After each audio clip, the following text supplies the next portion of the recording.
Welcome to the Wizard of Radical Self-Respect. My name's Jared Mello, and I'm the Shepherd of Black Sheep. Today, I'm going to go over the Oprah podcast where she talks about people going no contact with their family. She talks about it being a trend, and underneath it, there's this tone of it's a problem to go no contact with your family, and it's an issue that too many people are doing. That's a little bit of the vibe and the energy I get from her. Now, what do I think about this whole thing? Personally, I think it is extremely difficult to judge anyone's situation and what they decide to do for themselves in a situation unless you know everything about that situation. Every situation needs to be taken individually. And if someone feels like it's the best thing to do for themselves to go no contact, I'm all for that. And I don't know how anyone could be against that, honestly. If they really think it's the best thing for them, who are you to tell that person, no, you shouldn't be doing that? It's like, well, but here's the other thing. Dr. Salerno and I mentioned this side of it too, that sometimes, considering the genetic component of narcissism, there are kids that turn into adult kids that have pathological narcissism. So keep in mind, it might not always be a narcissistic parent. Imagine, and in some of the scenarios we're going to play here, think, could there be a child? Could this adult child also be a narcissist, or might they be the only narcissist? Just another thing to consider, because most people, when they hear about these dynamics, they just default to, well, the person that was cut off is automatically at fault, which I will say, often true, but there are times when that might not be true. And I know this because I've had clients whose children were out of control. And when you hear the stories, you're like, okay, I see. There's more than one side of the story here. But again, each situation needs to be taken individually. And Josh Connolly, that interview was just posted today. We talked about this a little bit in the interview as well. And he had his side of it. And we had a little bit of a back and forth about it. And we mostly agreed on it as well, I would say. And he agreed with me that, hey, if someone decides they should go no contact, okay. Jolly, welcome. George, welcome. GT. So we will see here. Jared and Jamie. Yeah, Jamie's here too. Rogan, hello. Hey, Jared and peeps. God bless. It's Mac again with a new name change. Oh, so no more roads. Think I'm sticking with this one from now on to avoid confusion. I'll tell you, a lot of you change your names. Cat is now another new name as well. It's hard for me to keep up with it all. But as long as you tell me, I know who it is. But let's jump into this Oprah thing. And again, why do people go no contact from family members? A lot of times it's because they just simply refuse to have collaborative discussions. They refuse to respect other people's boundaries, and they ultimately take much more than they give.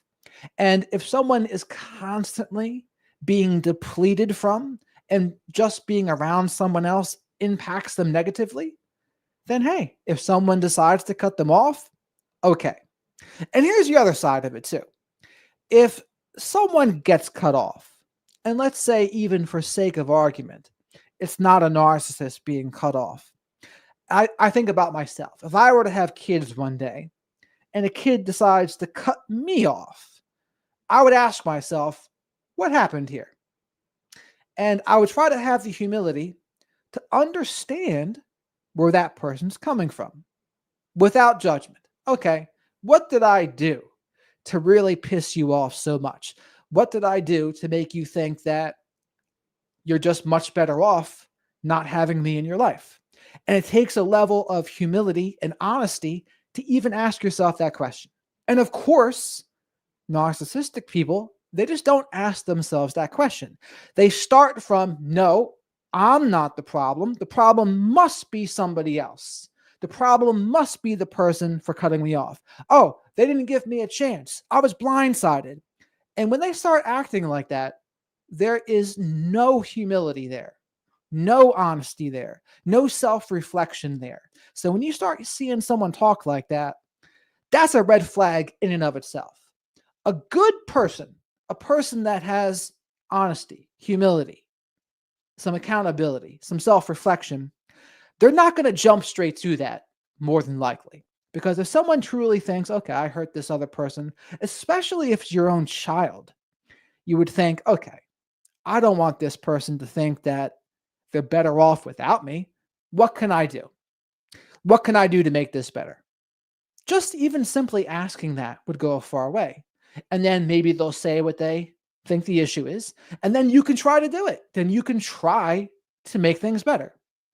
But narcissistic people, they're not even going to try to make it better because they just don't think there's anything they need to be doing differently. They think the person with the boundaries is the problem. Oh, you cut me off. That's the problem. When in reality, no, that's usually not the problem. And if those narcissistic parents were to actually get a second opinion, they would probably see some pretty awful behaviors that they did that they're just conveniently leaving out. Oh, I did this, this, and this, but never mind that. They're the problem for cutting me off. I say BS. But that's the angle they come at it from. So Danielle from hell, formerly known, you're all like the WWF here. Danielle from hell, formerly known as Big Heart No BS. Wingsley, formerly known as Ellie. Rogan Muffin, formerly known as Mac. Maybe Rhodes. My in-laws were narcissistic and thought that the world revolved around them. There was no reasoning with them. Yes. And that's ultimately the problem. If they're not going to be collaborative and have any willingness to self-reflect, not much you can do with that.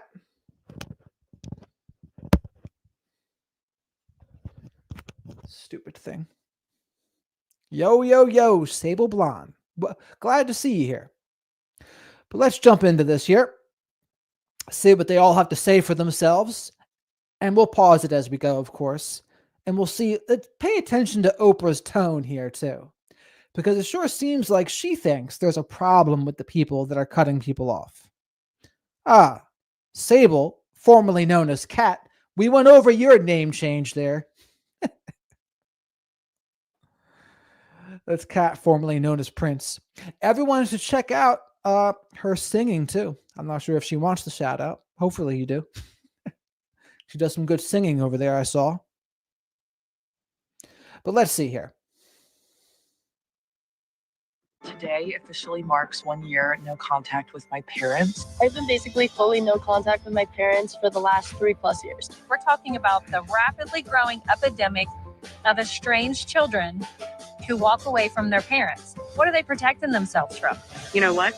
I'm over it. I'm over the idea that parents are supposed to sit around in emotional timeout until our kids decide we're worthy again. And when somebody new... And look at that person's tone as she's saying that. She's sick and tired of having to sit in emotional timeout until her children decide that she's worthy again. Does that sound like the kind of parent that is self-reflective, has some humility, and thinks to themselves, I wonder what I could have done to piss off my children so much? Or does she seem like the kind of person that thinks, it mustn't be me that's the problem. It has to be the other person with the boundaries that's the problem. It's the person that cut me off that's the problem. Which one do you think she is? I'll let you decide.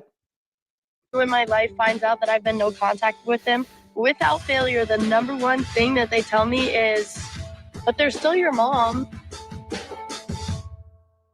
Hi, everybody. It is my pleasure to welcome you to the Oprah podcast. We are here in New York City with a live audience of our listeners. Hello, New York. Hello, New York. Hello, New York. Also, Ellie makes a good point here. She says, when you are a super premium billionaire, cut off is a whole another ball game. And remember, Oprah Winfrey now, she is a billionaire.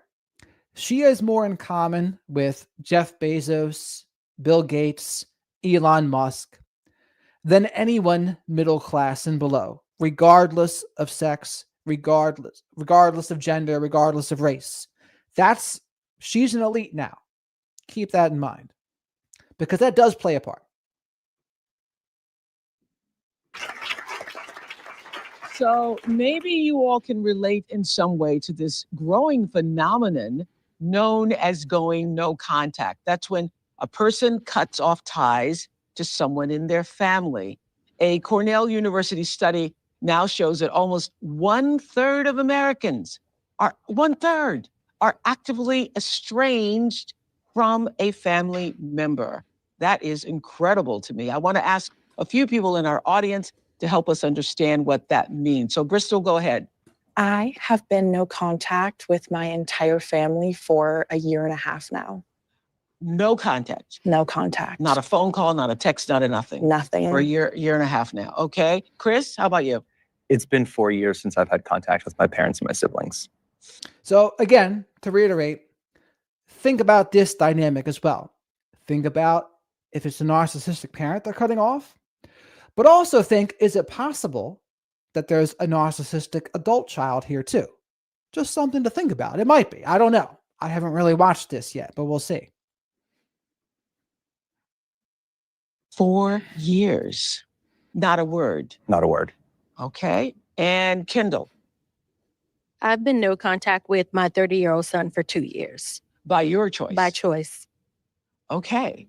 So some experts believe that there's been a shift in how younger generations protect their mental health and their boundaries, or have an expanded view of what is considered abuse. And that has led to a silent epidemic. So social media has millions of videos with the hashtag no contact from adult children who say that their parent or their sibling is toxic and they've had enough. So what is going on? So we gathered leading experts, and people with different experiences and points of view on.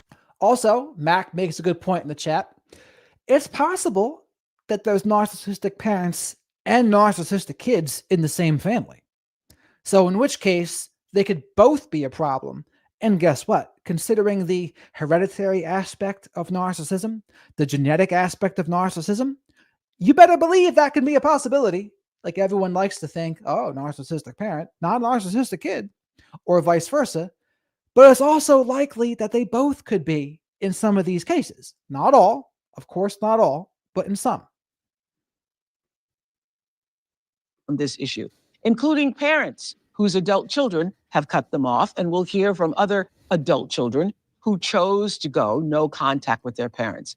I know this is a tender, hot button topic. My hope is that we can open up the heart space and really listen. I'm not on anybody's side. I just want to hear what everyone has to say. So let's start by introducing Dr. Joshua Coleman, who's a psychologist and best-selling author of Rules of Estrangement: Why Adult Children Cut Ties and How to Heal the Conflict. Now, he's a frequent contributor to the Washington Post column, Ask a Therapist. Welcome, Dr. Coleman. Thank you for having me. So is this a new thing? Because, I mean, for many, many, many years of doing shows and talking to families from all over the country and the world, when there's a crisis, people just sort of figured it out or came together at Thanksgiving and had a big fight. But is this new?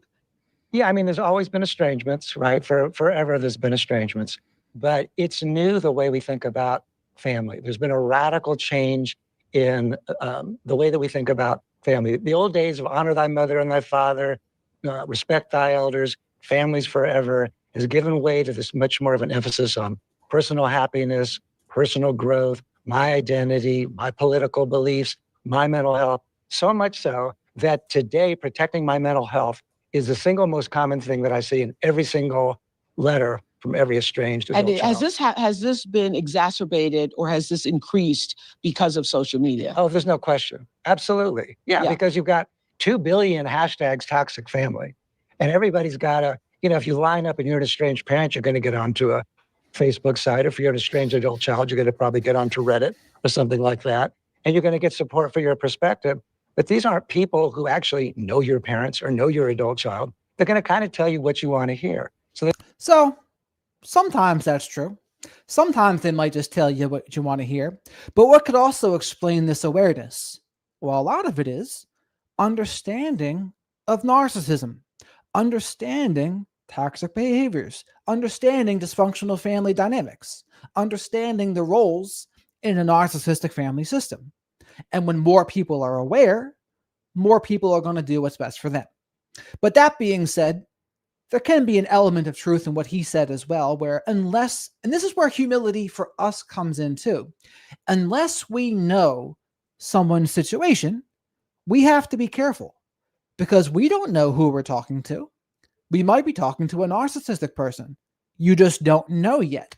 And so as a creator, people will sometimes ask me my opinion on their situation. And what I try to say is, hey, I don't know enough about your situation to give you any kind of accurate feedback or suggestions. That shows humility because in most cases, you don't. But that's another thing to keep in mind too. Unless you know the situation, be very careful to saying, oh, do this, do that. It's like, do you really know enough about the situation to be saying that? There's this very inflammatory reaction that people have as a result of it. And partly that happens because we've become so divided as a society. People are kind of looking for their tribes because their tribes are, they don't have them anymore. We're lonely. We have rising rates of mental illness. Your tribe used to be your family. Your tribe used to be your family, exactly. And it still could if we figure out how to talk to each other. Well, it's so interesting because, I've been talking to people for a number of years. And I remember back in the day, meaning 80s, 90s, the aughts, the very idea of having a disagreement with your family and the very idea of divorcing your parent or removing yourself from a toxic situation was a foreign concept to people. But now it's like common understanding. And another thing to note, not every one of these cases is going to be a case of pathological narcissism. Maybe there can be narcissism. Maybe there can be something like borderline. Maybe there can be addiction issues. Or maybe there can just simply be emotional immaturity or people behaving toxically. You don't know the level of severity. And I think that's another issue that some people have is they'll hear about an issue and then they'll automatically jump to, no, that's a full-blown narcissist, blah, blah, blah. And I would say not always. That's not always the case. It may just be emotional immaturity. And if it's emotional immaturity, then it's up to that person how they handle it. If it's emotional immaturity, some of the things that we say about how to handle a narcissist wouldn't necessarily apply.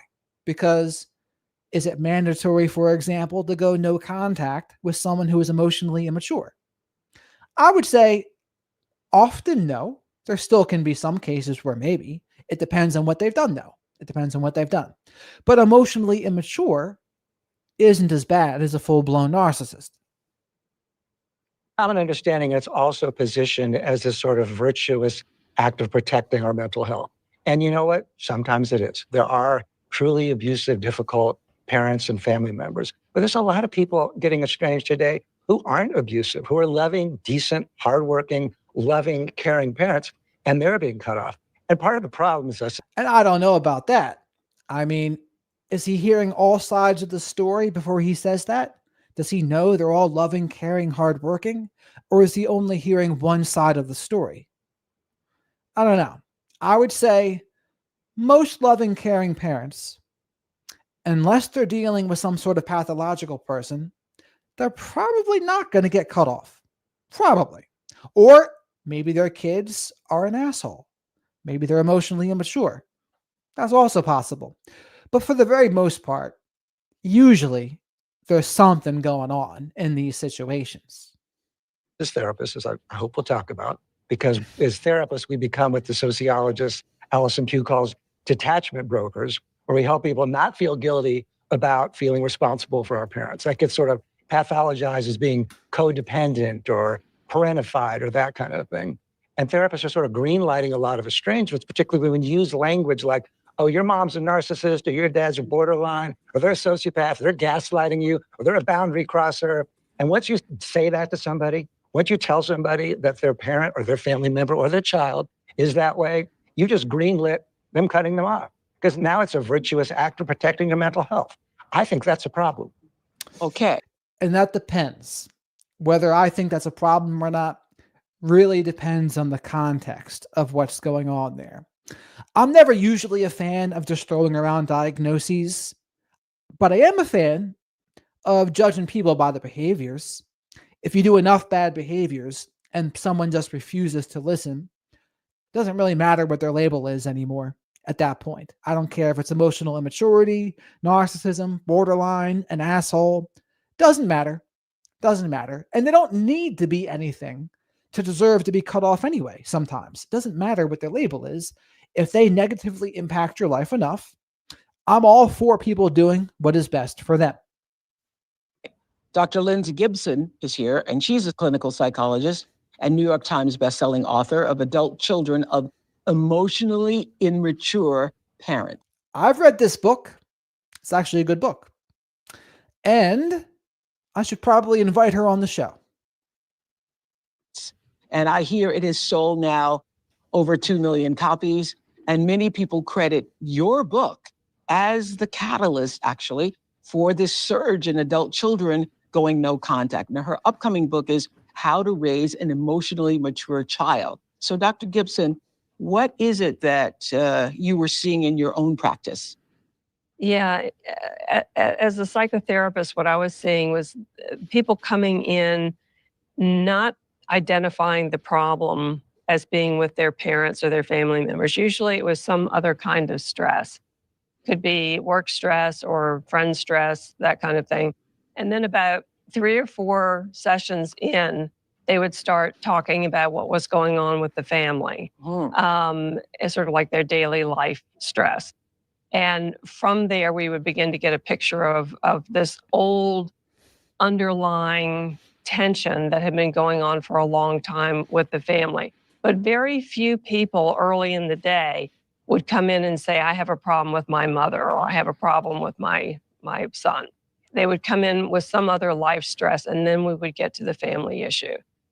Is the family issue at the root of most things? Well, I don't know if it's at the root or whether it just resonates with what's going on now. It's very hard to tell. But what I found was that the coping mechanisms that they had learned to use with their parents, when their parents were either trying to control them or get them to do what they wanted, were being transferred to their current relationships or their work relationships. Could you give us some factors that you believe make it necessary to protect somebody's emotional health by going no contact? I mean, when you say to someone, or do you say to them, perhaps you should go no contact? Yeah. A good question by Oprah. Let's see what she says. I don't say that. You don't say that. I don't say that. You let them decide for my themselves. job as a therapist is to help people come to their own conclusions. Well, not only come to their own conclusions, but I want them to be able to turn within and test out their own inner guidance. In other words, get back in touch with their own feelings and how things affect them. And lots of times when you've had a dominant parent, that ability to know what you actually feel and think has been messed with. Okay. Now, also, what she said there just reminded me of what Dr. Salerno and I have talked about, where they don't want to talk about people outside the room, some of these licensed professionals, but what they will do is they will turn it back on you. Oh, how does that make you feel? What does that bring up in you? And part of that's because of the rules that they have to play by there, which I don't like. Me personally, as a coach / wizard, I'm not bound by any of those rules. So if I feel like saying, I think if I were you, I would maybe go no contact in this situation, I say it. But I don't say that lightly either. It's still a big decision. But that's something that when you're a licensed professional, you have to play by these different rules that I think don't always help. Sometimes they can invalidate people. And when you can't talk about people that are not in the room, and you can't even mention that the other person might be a narcissist, to me, that can be a problem. Okay? Because it becomes an issue of you love your parent by agreeing with what they see. So actually, no, I'm all about helping people to understand the dynamics of the relationship, how it's affecting them, and then they make the decision about what they want to do. Well, how do you talk to them about your emotionally immature parent, and how do you determine whether a parent is emotionally immature? Yeah. I really stay away from those terms in psychotherapy because I'm not But you wrote a there. whole book about it. I did, right? Oprah is finishing sentences there. She doesn't let them finish their sentence. But she also kind of has a point here with this too. She wrote the book about emotionally immature parents, and now she's not even going to be able to mention it in a session. And she's not even saying the word narcissist. She's saying emotionally immature. And you can't say that? And you wrote the book about it? I don't know about that one, Jack. I don't know. I did write the book. When I'm coming in, I'm coming to the lady. I'm coming to the lady who wrote the book about emotionally immature parents, okay? Absolutely. Whether you mention it or not in our session. Yeah. Right. But when I'm talking with them in the session, I'm describing behavior. They're describing behavior, and we're talking about the effect of those behaviors on them. Down the road, once they've read the book, then we might use that shorthand about emotional immaturity. But at the time, we're just trying to understand their subjective experience of that parent. Okay. I want to. And that's exactly what Dr. Salerno and I have said is absolutely the problem, trying to empathize with the other person. And when that person's a narcissist, let's say, and the person like her is telling them, empathize with your abuser, empathize with the narcissist. Absolutely the wrong thing to say in that case. So I don't like that one bit. Now, if it's not that way, if it's not a narcissist, that's a different story, right? If it's not someone abusing them, that's a different story. If it's just maybe some slight dysfunction, okay, saying something like that wouldn't be the worst thing. Bring in Nedra Goldberg to WAB. Nedra is a licensed therapist and a relationship expert known as the Boundary Queen on social media. And she's the author of the New York Times bestseller, Drama Free, A Guide to Managing Unhealthy Family Relationships. And her upcoming book is The Balancing Act, Creating Healthy Dependency and Connection Without Losing Yourself. Welcome. I see you nodding here, and you're nodding for both of them. So what does that mean? Yeah, I mean, I think it's such a thin line between like what's appropriate and what's gone too far. Because as therapists, we do see our clients suffering. And as Lindsay mentioned, I don't say like you need to leave this relationship, but I might think like, I wonder how you will feel if you did.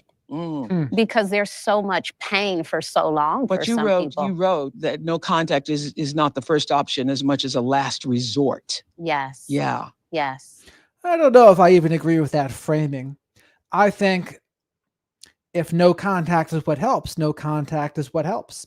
Doesn't matter what step it is. And usually by the time someone even thinks about that, it hasn't been their first step anyway. They've tried and they've tried and they've tried, but the other person just simply refuses to respect their boundaries and simply refuses to listen. They refuse to try to work together and to collaborate. So by the time they even see a professional, that has already not been the first thought. They've already tried many other things. And this woman looks familiar here too. I don't know. I'm not sure if maybe she's talked to the Raquel, the capacity expert. For those of you who remember her, I think she might have interviewed her. And when is it a last resort, do you think? I think when you've assessed whether the relationship is safe, if you can handle the consequences of actually leaving that relationship, it's our work to help our clients determine, is the relationship just toxic or is it annoying? Are these some behaviors we can live with people? Is it possible for us to have less contact instead of no contact? Have we set expectations? Are they even clear about a problem? Because sometimes we haven't talked to people about the problems we're talking about in therapy or with our friends. And they need to know in order for us to have a better relationship with them. And those are some fair points too. Sometimes less contact will be helpful. Sometimes just kind of cutting them off a little more emotionally speaking. You don't have as deep of a relationship with them. That can be a fair thing to do as well. Again, it doesn't always have to be no contact completely, depending on the situation. Again, when I talk like this, I'm speaking generally, but depending on each individual person's situation, it might not apply. It just depends on the situation. That's one of the problems with giving generalized advice. So I think what's so interesting, Dr. Coleman, you lived through this with your own daughter. I did, yeah. Who cut off contact with you. She cut off contact with you for several years. For several years. Okay. Tell us what this was like for you to go through this. Oh, it was hell. I was completely heartbroken. I was married and divorced in my 20s, and my daughter's in her 40s now. We're blessedly very close, and she has a child that I'm also very close to. But, she's in her early 20s, and she wanted to talk to me about what it was like growing up being in a blended family and how she felt, after I became remarried and had kids from my second marriage, which is my current marriage. And, how she felt in some ways neglected or like I didn't really have her back and in some ways unloved by me, which is very, very painful to hear that your own child say that. And at the time, of course, I responded defensively, angrily, explained myself, blamed other people. Yeah. What does that sound like to you? Emotional immaturity? Maybe even a little narcissistic? The blaming, defensiveness? Not a good response, let's put it like that. Not the response of someone that has emotional self-control and emotional maturity, we'll say. For some weird reason, it didn't really bring her back to me. I don't understand why. But so it really wasn't until I realized I just needed to empathize with her and take responsibility and find the kernel of truth, if not the bushel of truth, in what her complaints were, that things really began to shift. Because and that's a good point. So basically, he says, taking responsibility, taking accountability, listening with an open mind, and trying to actually be honest with yourself. What could I have done wrong? What's the truth in what my daughter is saying? That's a good way to go. To that point, I was making it about me. And it was really about her and her suffering. But going through that was hell. I felt ashamed. I felt embarrassed. Did that inform your ability to write rules of estrangement? Did it? Yeah. And was it harder for you because you're supposed to know? Exactly. I mean, you're the person that's advising other families and other people about their lives, and in your own family, Yes. It happened to you. Yeah, I wrote my first book on the topic, When Parents Hurt, in 2007. And as it was, once we'd reconciled, I wouldn't have written this book if we hadn't reconciled. But once we'd reconciled, I wrote it, and as a result, got a really wide following of other parents who were going through it. And they all said the same thing, which is, I thought I was the only one. And as a result of that, I did a study of 1,600 estranged parents and published that in that book. So it's been really my works for the past almost 20 years. Well, we have a number of audience members who are going through this right now. So Chris and Bree, what's going on? Yeah, absolutely. So I grew up in a very performance-oriented household. It was attend an Ivy League school, get the money, the power, the status, be someone that we can feel proud of. And Bree very much did not come from that background. Did you have other siblings in the household? did. So very performative, very status, very image. What does that sound like, class? Okay. Yeah, I had two younger brothers. Okay. So I was the oldest, who was trailblazing in that way. So tell us again, you've not had contacts with your parents now for 4 years. 4 years, that's right. Is it parents and siblings? That's right. Okay. Okay. Nobody in the family? There's some extended family, but Okay. not in the core family. Okay. Yeah, that's right. All right. And so when Bree and I first got together, we very much felt like my parents were apathetic towards her. They were not super interested in getting to know her. And They didn't like her.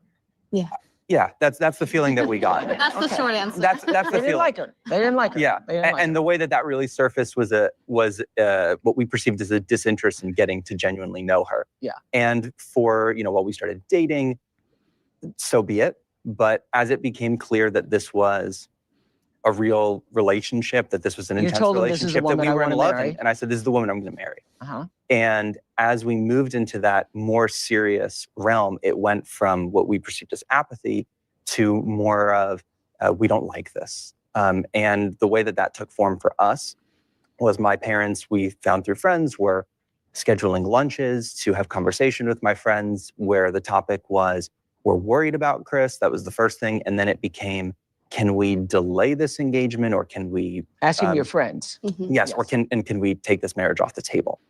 Interesting. So what does that sound like? It sounds like a narcissistic parent that he has, mother or father, maybe even both, and they didn't like this new woman here. And so they were trying to control his life. Oh, we don't want you to marry that person, which tells you what? It wasn't about his happiness at all. It was all about his parents and how his decisions would impact them. That sounds extremely selfish at the very least, and more than likely narcissistic, considering he said all the things he did about status and image, etc. Also to note, this guy is doing the right thing. When you have a woman, like, that should be your priority as a man. Like, your girlfriend, when she's going to become a wife, that's your number one. But a lot of guys, especially if they have a narcissistic mother, they don't really do that. And then that new woman feels like she's in competition with her man's narcissistic mother for attention. And the narcissistic mother will often triangulate the three of them together. But the way this guy handled it is the right way to handle it, in my opinion. He stood up, and he stood up to his parents, and he said, you know what? Screw you. It's my life. I'm the one who has to live my life. I'm the one that has to look myself in the mirror. Who do you think you are to tell me who I should be marrying? So it's like, you can get the F out. In spite of that, we really worked hard to figure out what is our new family going to look like going forward. We're going to get married. So when you hear that they're conspiring with your friends, what'd you do? You have a conversation about it? Yeah, we have a conversation about it. I very much grew up in a house where, again, because of that performative aspect, it was also there was a compliance aspect. Yeah. And so, frankly, something I've had to really work on and grow in is being comfortable in that conflict. And at the time, I wasn't really. I could bring that up. I'm unhappy with this, but am I going to really pursue that? The answer is no. And so, we got married. They were invited to our wedding. They were a part of that. And for a time, we were able to have this kind of tacit peace. Wasn't there something with the bridal shower? Or there's something, did she try to mess up the bridal? Yeah. Your mother-in-law did? Yeah. Tried to mess up the bridal shower? Yeah. Mother-in-law tried to mess up the bridal shower. What does that sound like? A narcissistic mother trying to interfere? The exact situation I was just talking about, right? Narcissistic mother doesn't like her son's new partner. Why? Because the narcissistic mother probably parentified the son. Maybe it was a golden child son. And then when the golden child son finds a new person, like this woman here, they feel envious. They feel jealous. I guess jealousy would be the right word in this case. Jealous because they don't want to lose their son to their new woman. But that's just the circle of life, right? I mean, you shouldn't, as a man, always just belong to your mother. This doesn't mean you don't love your mother, but the narcissistic mother was acting very selfishly in this case. Yeah. And we were trying to kind of construct Well, that's a sign. Yeah, that's a sign for sure. Yes. Yeah. And where the tables really turned was when we found out that Brie was pregnant with our first daughter. And so we were nervous. We called up my parents. We said, this is what's going on. And we were profoundly hurt by what we were met with, which was disappointment. And they were disappointed that she was pregnant. That's right. Okay. Yeah. The way that we perceived it is that they were expressing that this wasn't the pace that they expected us to move at. And we had already gotten married before they had wanted. And now we were having children before, was their timeline. Yeah. And their timeline, again, listen to that for a second. His life living through his mother's timeline. I mean, hey, very controlling, if you ask me. It's his life. He can live his life how he wants. It's not up to him to try to make his mother happy before he makes himself happy. So this guy here is a good example, actually, for other guys, especially if they have a narcissistic mother. Pay attention to how this guy handled it. I think he did well. I left that call. I said, let's regroup. Let's have another conversation. And when we did have that conversation and I expressed how I had felt and how hurtful that was, rather than being met with the empathy and some repair that we would have really hoped for. I was met with what they described as they were embarrassed by us. And that was actually the last conversation that I had with my parents before going no contact 4 years ago. And I just remember walking out of that conversation thinking, for the years that Brie and I have been together, I've had to watch her endure that treatment of not feeling accepted. And the last thing that I would want to do is bring a daughter into the world where she will walk into the world on day one and experience that treatment from her grandparents. And look at this woman here to the left. I'm a pretty good face reader, and neither one of these two seem to have any narcissisticness in them. They don't seem toxic in any way. They just seem like good, genuine people. And I could only imagine a mother really not liking this woman on the left. It's like, what are you seeing in her that's so much of a problem? What is the image that you wanted your son to uphold?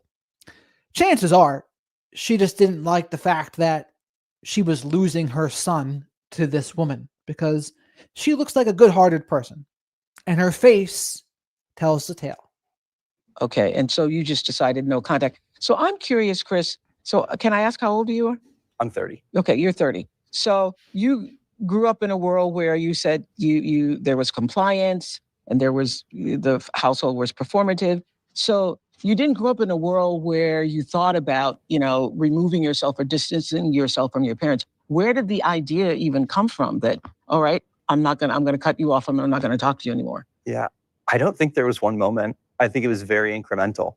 And I think that actually it all began when we first got together. It really highlighted the emotional distance between myself and my parents. Mm-hmm. And I think with each step over years and years where I saw my parents being less and less a part of my life, the idea that they could not be a part of my life at all became something that seemed possible. So even Oprah here thinks you had to have the idea come from somewhere. Couldn't have been your own idea. But people have been leaving their families since families were in existence. You could say it's more popular now, but it's always been a thing. It just wasn't as common before. But again, it kind of has the hint of, oh, there's almost something wrong with doing this in the way Oprah is even asking it. But did you reach a point where you felt if I don't comply, then they don't love me unless I'm complying? That's right. Yeah, I would say I'm not accepted unless I'm complying. Not accepted. Okay, do you have a question for one of our experts here? Yeah, as you think about parents raising children, and as us as parents, we're not connected with our families, what would be your advice for talking about that with our children, right? How as parents can we best support our children as they grow up? You mean with their grandparents, without grandparents. That's right, yeah. And that's a good question. Let's see what the professionals have to say about it. Because are you speaking to your parent? You're not speaking to your parents either? No. Why aren't you speaking to your parents? I grew up in a very religious household. Uh-huh. And when I became an adult and was not necessarily having some of the same morals and values and political beliefs and religion, they basically disowned me. Okay. They disowned you? Yeah. Okay. So what do you think that is? So I bet you she's probably more of a Democrat / progressive, and her parents are probably more Republican / religious. And they didn't like the fact that their daughter wasn't following in their footsteps. Tale as old as time. The old Catholic schoolgirl repressed kind of thing. Sounds like that's probably what it was. All right. So your children are grandparentless right now. Okay. Yeah. And so you're asking the question of how do you manage the grandparentlessness, right? Nedra, is it a tragedy if as a grandchild, their children are 2 and 4, you never even knew your grandparents? Yes, but they will still have some idea of what a grandparent is. And I think for you too, it'll be very important in an age-appropriate way to explain the situation.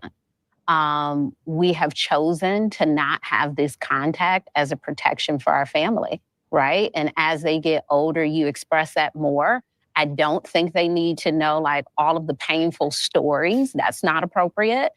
But being clear that this is a choice that you made and trying to find other people in the world who can be grandparent-like, right? So that could be a neighbor. If you're a part of a social community, that could be someone in that social community.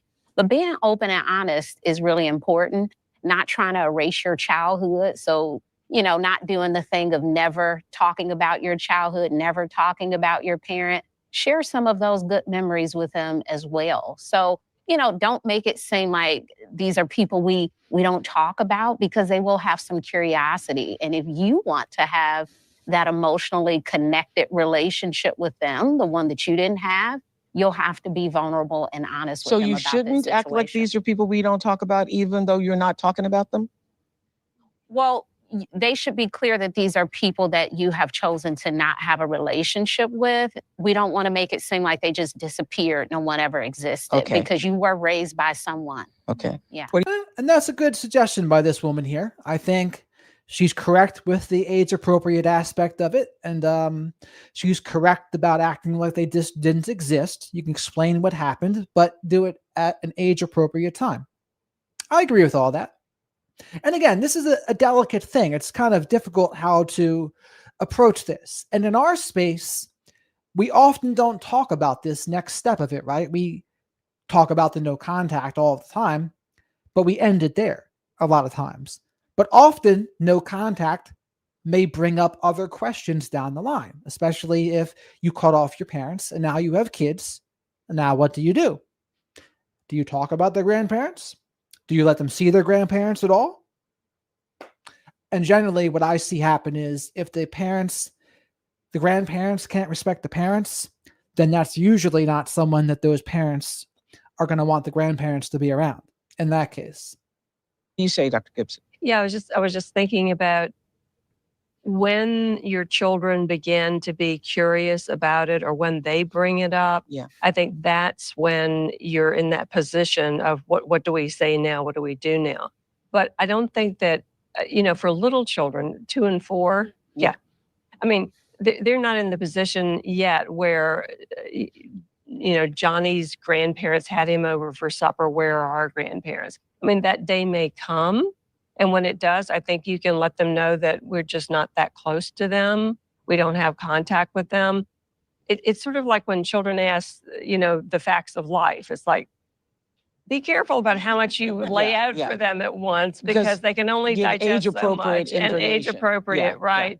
But I think it's very important to wonder and ask the child, honey, why are you asking that right now? What brought up the thought about grandparents? I'm just curious. And that's a good question. That's a good point there by her.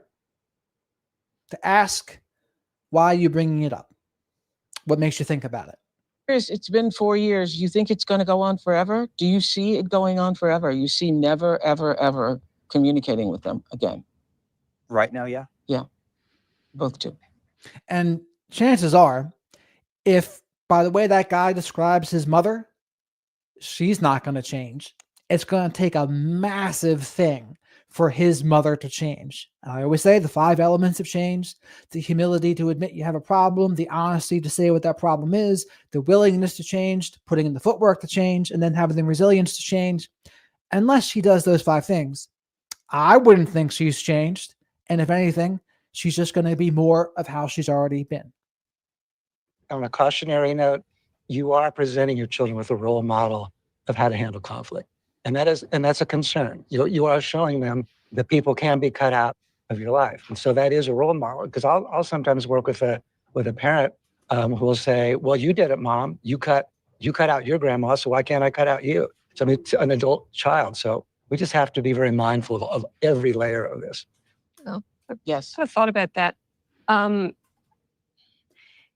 I think you will try, knowing what you all do about the importance of your inner subjective experience as being an individual. You're going to pass that on to your child, that what people make you feel inside matters. Okay. And that has to be taken into account. It's not a solution just to cut somebody out for no reason, of course. But if there are reasons, there are people that the role model that you're becoming is, if there are people that are harmful to you emotionally, you do have the right to keep as much distance, maybe not total cutoff or whatever. You have the right to decide the optimal distance that you're going to have in your relationship with them. Very well said. That is preparing them for adult life. So I don't see it as you giving them carte blanche about cut anybody out that you don't like. You're saying, you have to come to that decision about what's best for you. And we would be here to talk with you about that if you ever needed that. Thanks, Chris and Bree. Thank you. Thank you. Bristol? Hi. I first want to start off by saying thank you for creating space to have this conversation. When I first made the decision to go no contact, I felt so alone. So this conversation means the world to me. So when did Now that woman, when did you first make the decision to go no contact? As sad as it is, now this woman, as a professional face reader, there's something I see in her face that I'm a little iffy about. Something about the eyes. I don't know. I don't know anything about her. It just seems like I'd be a little pause for concern. to say ever since I was young, I knew I would be no contact. I knew I didn't want my family You're in still my young, life. Bristol. Let me tell you that. Yeah, no, but Okay. So what do you mean? What do you mean by young? Okay. no, like just being A younger 9 years kid. old. Yeah. Yeah. And I had family that saw how I was treated as well, and tried to step in. So it's something I sadly always knew would Is it happen. like what Chris said? There isn't one thing, but there was a series of things? Yeah, it is multiple events. So it's not just one traumatic event. What was the final straw for you that you said, that's it, no more, I've had enough? It was a phone call, actually, where I spent my whole life trying to change every aspect of myself to be the perfect daughter and to make the relationship work. And it was a phone call where I tried to set a boundary of just don't talk so rudely about your children. Like we're not punching bags. And my mom is actually the one that blocked me initially. So she's the one that laid down that foundation. And that's usually something that a narcissistic parent would do, right? If you say to them, can you please not do this to our kids? They're very hypersensitive to criticism. And so what do? They will punish you. And they'll often punish you by blocking you first. So it sounds like this woman's parents, at least the mother, has a little something going on there. Now, provided, of course, that she's telling the story accurately. You don't know how that conversation went down, but by her telling, that is something that a narcissistic parent would do. I followed suit and just cut off contact everywhere else. I hear you have a question for Dr. Gibson. Yeah, I do. So I have no regrets about my decision to go no contact. But every time I see a girl with her mom or dad, it physically aches in my heart. And so does the longing for that connection, despite never experiencing it myself, ever go away? Or do you just learn to live with it? Yeah, it's like any terrible loss. Yeah. Do any of our terrible losses ever go away? We all know that it never goes away. Okay. But I think our job in this kind of situation is to enlarge ourselves so that we know ourselves better, so that we're expanding our own life, so that this terribly hurtful loss becomes an integrated part of the tapestry of your life, of your overall life. It'll never go away, but it's not all there is to you. And so you carry this, I see it as part of your increased complexity as a human being, your increased depth, and your ability to know what it is that's good for you and not good for you. And when you bring all that together, yes, that feeling is still there, but the context is now so much bigger because you're a much more complex person. Nedra, you wanted to say what about this?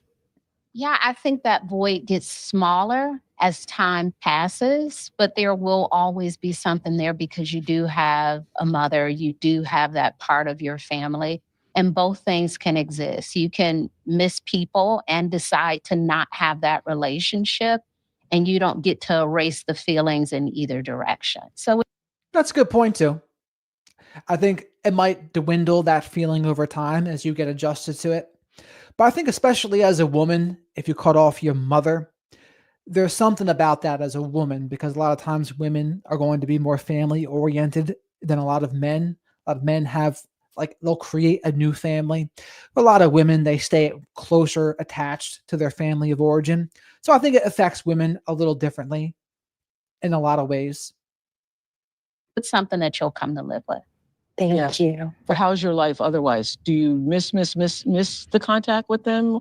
Or have you been able to create a life that's full and vibrant without them? I love my life. Like Okay. I have 5 animals. So I've created my own family. When I went off to college, I am used to spending holidays alone. So it's not like much has changed. I'm just not being walked all over, actually. So it's I know peace for the first time. It's amazing. I felt my nervous system leave fight or flight, and I think this is so fascinating to me because I've been doing this so long. And I remember in the early days doing this, people just suffered. They just went through hell with their parents, and we were always talking about relationships with your parents. Have you, as therapists, seen it evolve over the years also?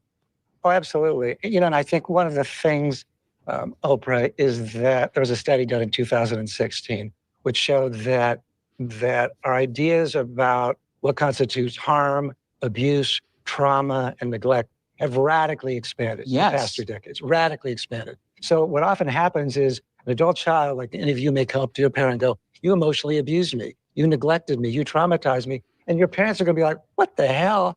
I would have killed for a childhood like yours." Yes. So generations are taught. And so I wouldn't even necessarily recommend using those words. I would actually recommend being more specific. If you really want to say something, you say, you know what? This is what you did. This is how it made me feel. You don't have to label that abuse or trauma or neglect. How you label it doesn't matter as much in terms of that discussion, I would say. But lay it out. And how they respond to it will tell you a lot of things. If someone has the ability to be honest and has some humility and is willing to take accountability, they'll be able to hear it out. And they won't just instantly lash out at you or block you or yell at you or tell you that you're just ungrateful or something like that. But if they do those things, that's a problem. And those are the people that would probably deserve to be cut off in that case. Talking past each other. I mean, it's kind of incumbent on us as parents to really learn how to speak the language of our adult children if we want to have a relationship with them. But that is one of the most significant changes, is our expanded views of what constitutes abuse and harm. And that has changed. I don't necessarily agree with that framing of it. What is expanded is people's awareness of abusive behaviors. What is expanded is awareness of narcissism and dysfunctional family dynamics. That's what's expanded, not as much as the definition of abuse. Now, in some cases, do people expand the definition of narcissism? Yeah, it's possible. Do they expand the definition of trauma? Yeah, it's possible. But I don't necessarily think that's the ultimate point to take here from this.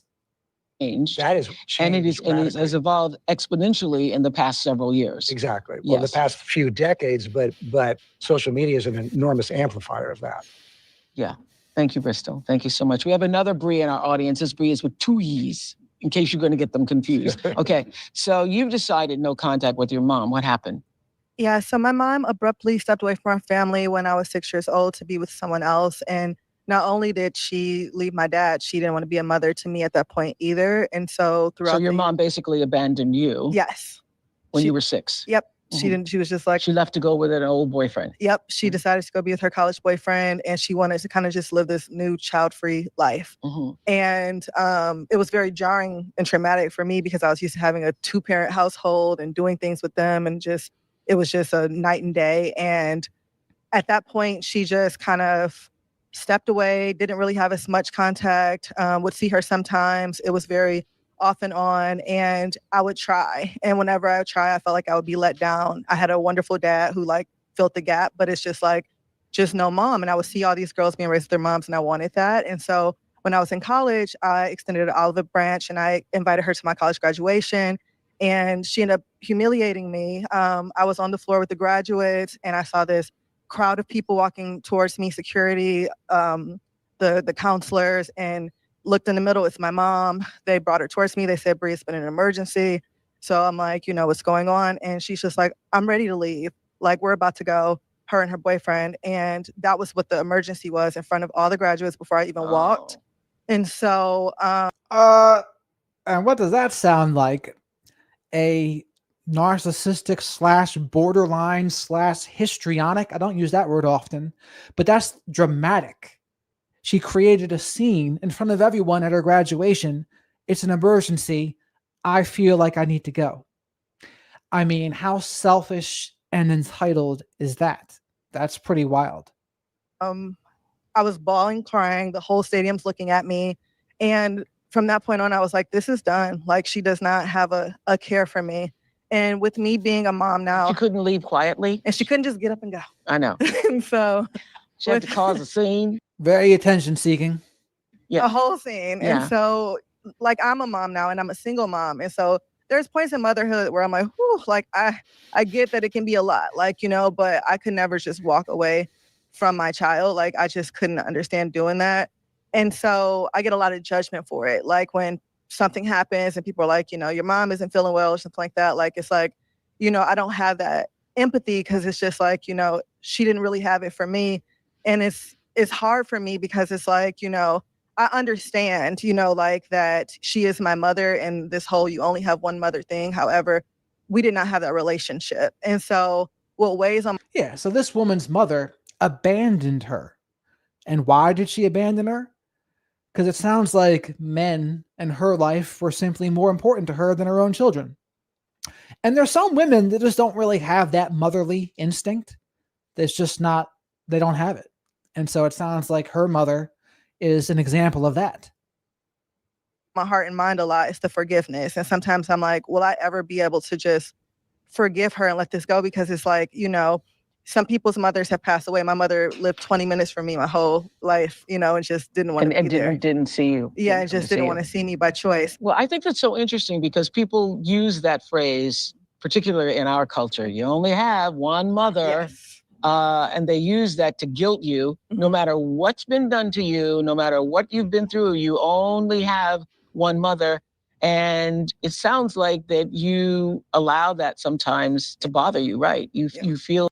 And Oprah's correct about that. That is what people say, and that is what they're trying to do. Guilt you into reconciling or whatever.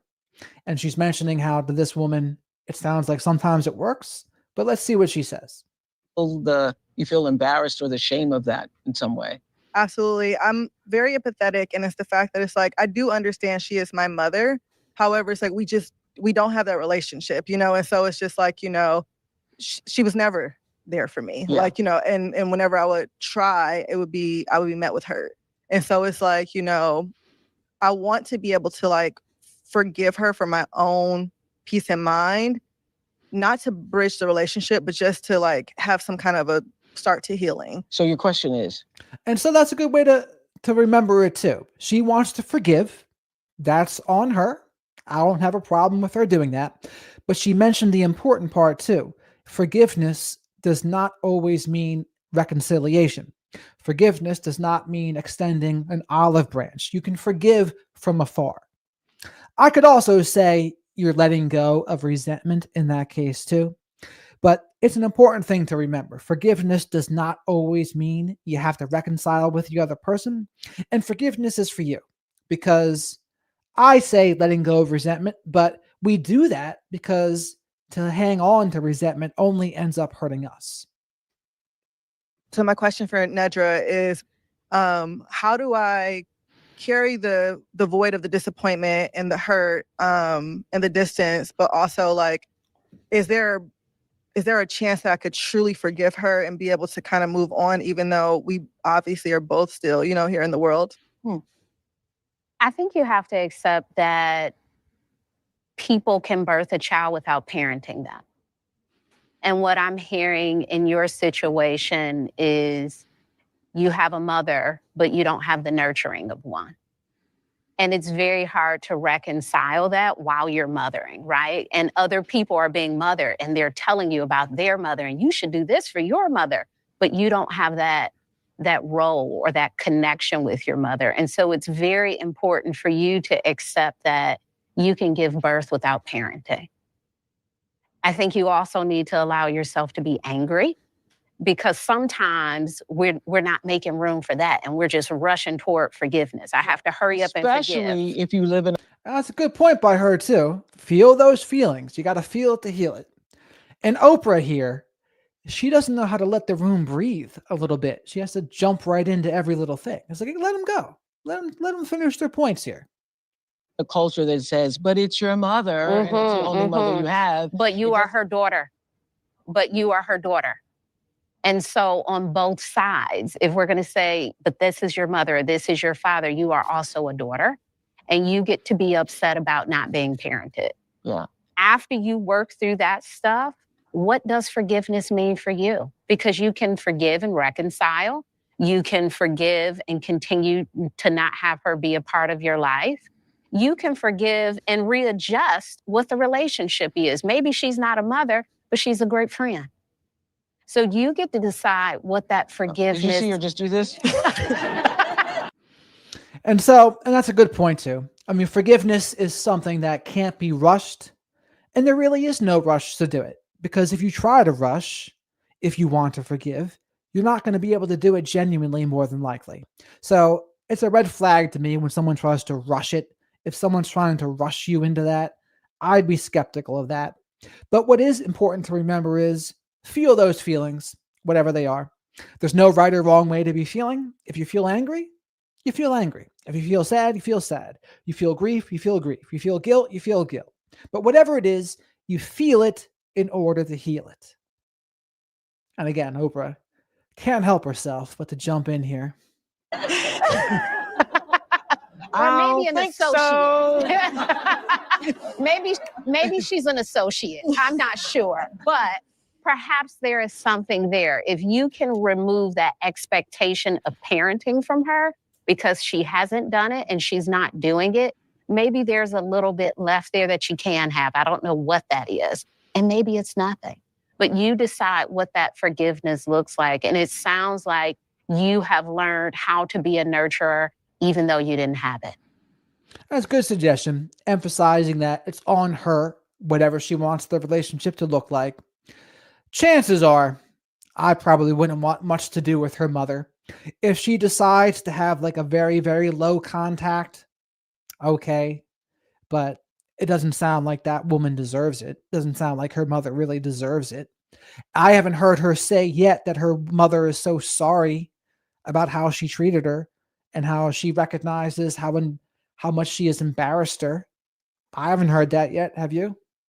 Yeah, and may I say this, that in all the years of all the shows and all the experts, my best example or best definition for me of forgiveness that has carried me through many a situation is that forgiveness is giving up the hope that the past could be any different. I don't even remember who said that so many years ago, but when they said it. What do you think about that definition? Forgiveness is giving up the hope that the past could be any different. I don't necessarily think that's forgiveness. I think that is closer to accepting the past. That's what that is. That's accepting the past. That's not forgiveness. The hairs on my arm raised because I was like, wow, it's not even about that other person. It's about you giving up the hope and you accepting finally that this, as Bristol has already done, that the relationship is what it is. And there's not going to be one thing you can change. You cannot change yourself. You cannot change that situation. Give up the hope that it's going to be anything other than what it is and accept the reality of it. That's what I hear Nedra saying. Once you accept the reality of it, you can meet her where she is or not meet her at all. Yeah, you wanted to say what? Yeah, the only thing I would add to that is we can't really forgive people who've hurt us unless we really believe we didn't deserve to have what happened. When you were abandoned by your mother, she treated you really poorly, and you probably don't yet fully know that you really didn't deserve that. You might consciously feel like you don't deserve that, but we can't really forgive somebody until we really, really know in our guts that we didn't deserve to be mistreated. So usually compassion can follow from. That's a fair point. That's a fair point. Nah. Well, we have some parents here who have a different perspective. First, watch this short clip of what a mother named Christy posted on her social. So I'm going to ruffle some feathers with this one, but I don't care. So I'm going to address a comment that repeatedly gets commented on my posts and other people talking about estrangement. And it's the comment that says, your children are not estranging from you to hurt you. They're doing it to protect themselves. I call BS. I don't agree with that. But let's see what she says. What are they protecting themselves from with us? Loving parents who've always supported them, loving parents who's always, done everything in their power to be there for them, who financially has supported them, who has went out of their way and put their life on the back burner for their kids. What are they protecting themselves from? So what does that sound like? It sounds like the woman that I said in the beginning, or the narcissistic parent that I said in the beginning, will take zero responsibility and accountability for their own actions, and instead blame shifts and acts like the kids are the problem for really just not recognizing how much they sacrificed, for not recognizing what they had to do to raise them. And they're basically throwing it back in their face. Well, guess what?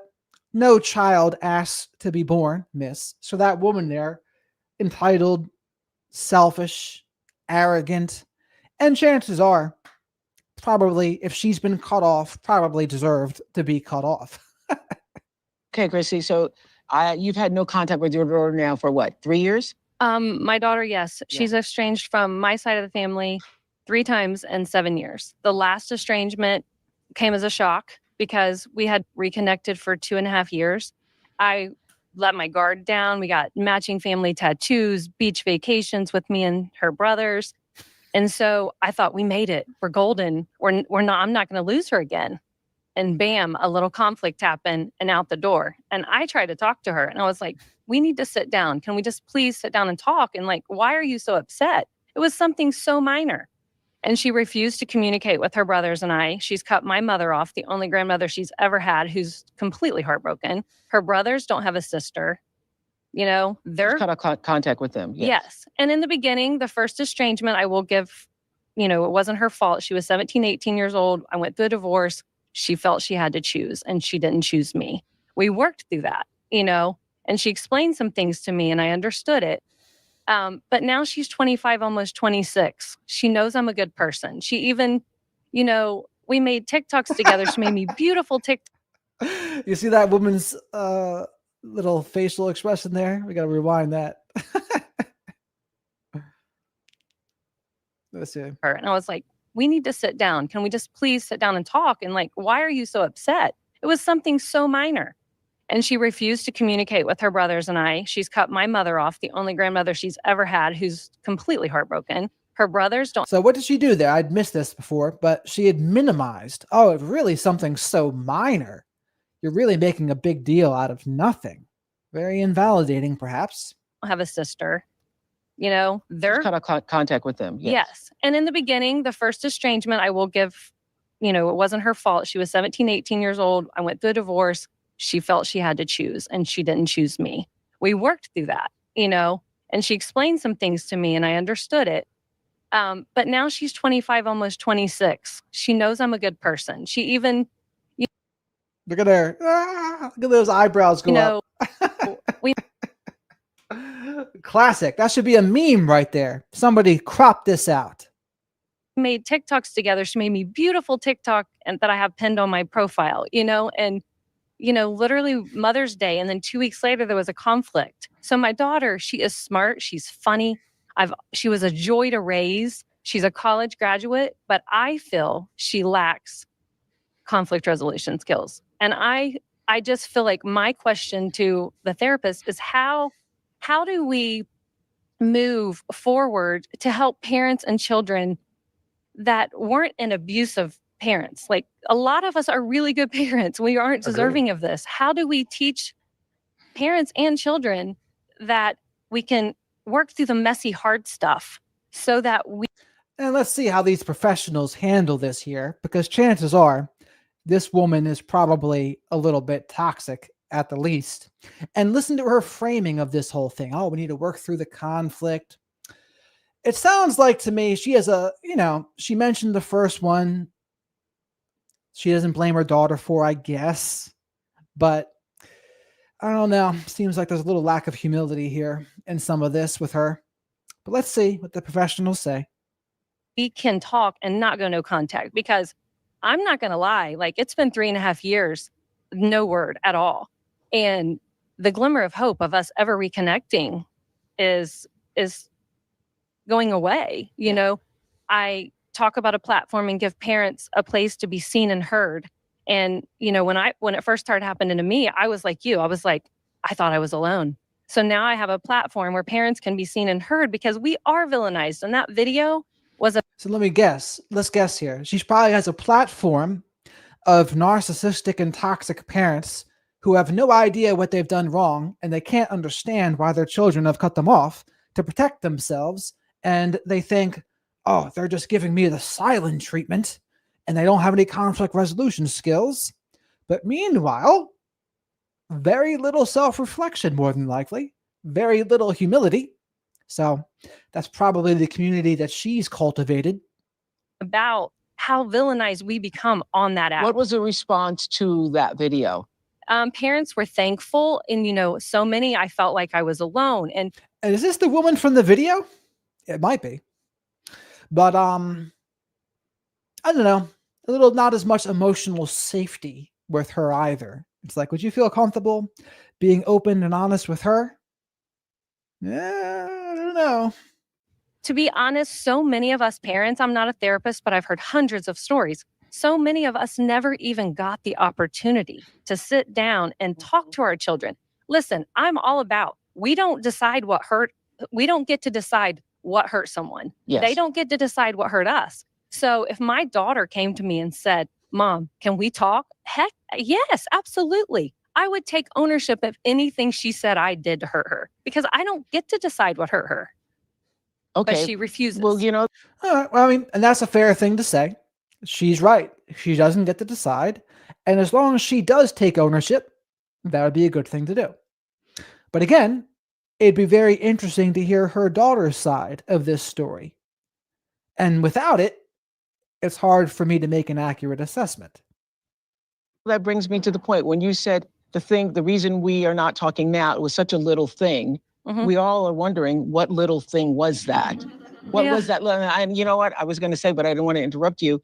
Mhm. Maybe it was obviously, it was a little thing to you, but it wasn't a little thing to her. It was something, she didn't get her way.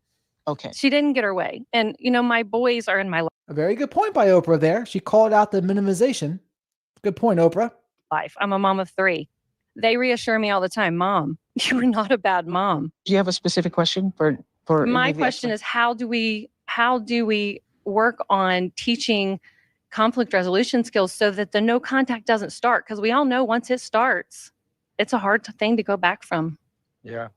So I mean, what I always tell parents is you have to start with telling your adult child that I know you wouldn't do this unless you felt like it was the healthiest thing for you to do. Now, it may not feel that way to Is that me. the first rule of estrangement? That's the first rule of reconciliation. Okay. Yeah. The first thing is you have to reach out to your adult child and say, you wouldn't do this unless you felt like it was the healthiest thing for you to do. Now, you may not feel like it. You probably don't feel like it's the healthiest thing to do. I, as a therapist, may not feel like it's the healthiest thing to do. But it doesn't matter. Your kid does. And there's no way they're going to come to the table unless you do. Second of all, Very good point by him. That's true. They have to recognize if the kids feel hurt, there's something to it. you have to find the kernel, if not the bushel of truth in the complaints. And maybe you did all that. I mean, I get it.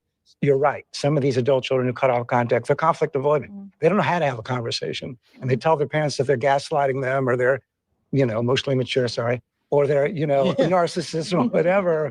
And it's actually that they have mental health issues, yes. Or they're being negatively influenced after a divorce. Yes. Or they're married to somebody who says, choose them or me, you can't have both. Or they're involved with a therapist who assumes everything's a result of parental trauma. Or they don't know any other way to feel separate from the parent other than to cut them off. But this idea that it's only bad parents who are getting cut off, I'm sorry, I call bull on that. Thank you. Yeah. Thank you. You agree with my TikTok. So we have another. So hopefully that wasn't the only part of his message that she's going to listen to, because the other parts were correct. I mean, the only cases that I think were a bad parent, or it's not a bad parent being cut off, is if the kid has their own issues, right? Maybe they do. That's possible, but is that the majority? Probably not. Or definitely not, I should say. Other here, Kendall. Kendall? Hi. Yes, I am estranged from my 30-year-old son by choice. And what I do notice, even in the room, when the children were speaking, people were kind of nodding and agreeing with them. But the moment Christy started telling her side of the story, people were kind of like, you know what I'm saying?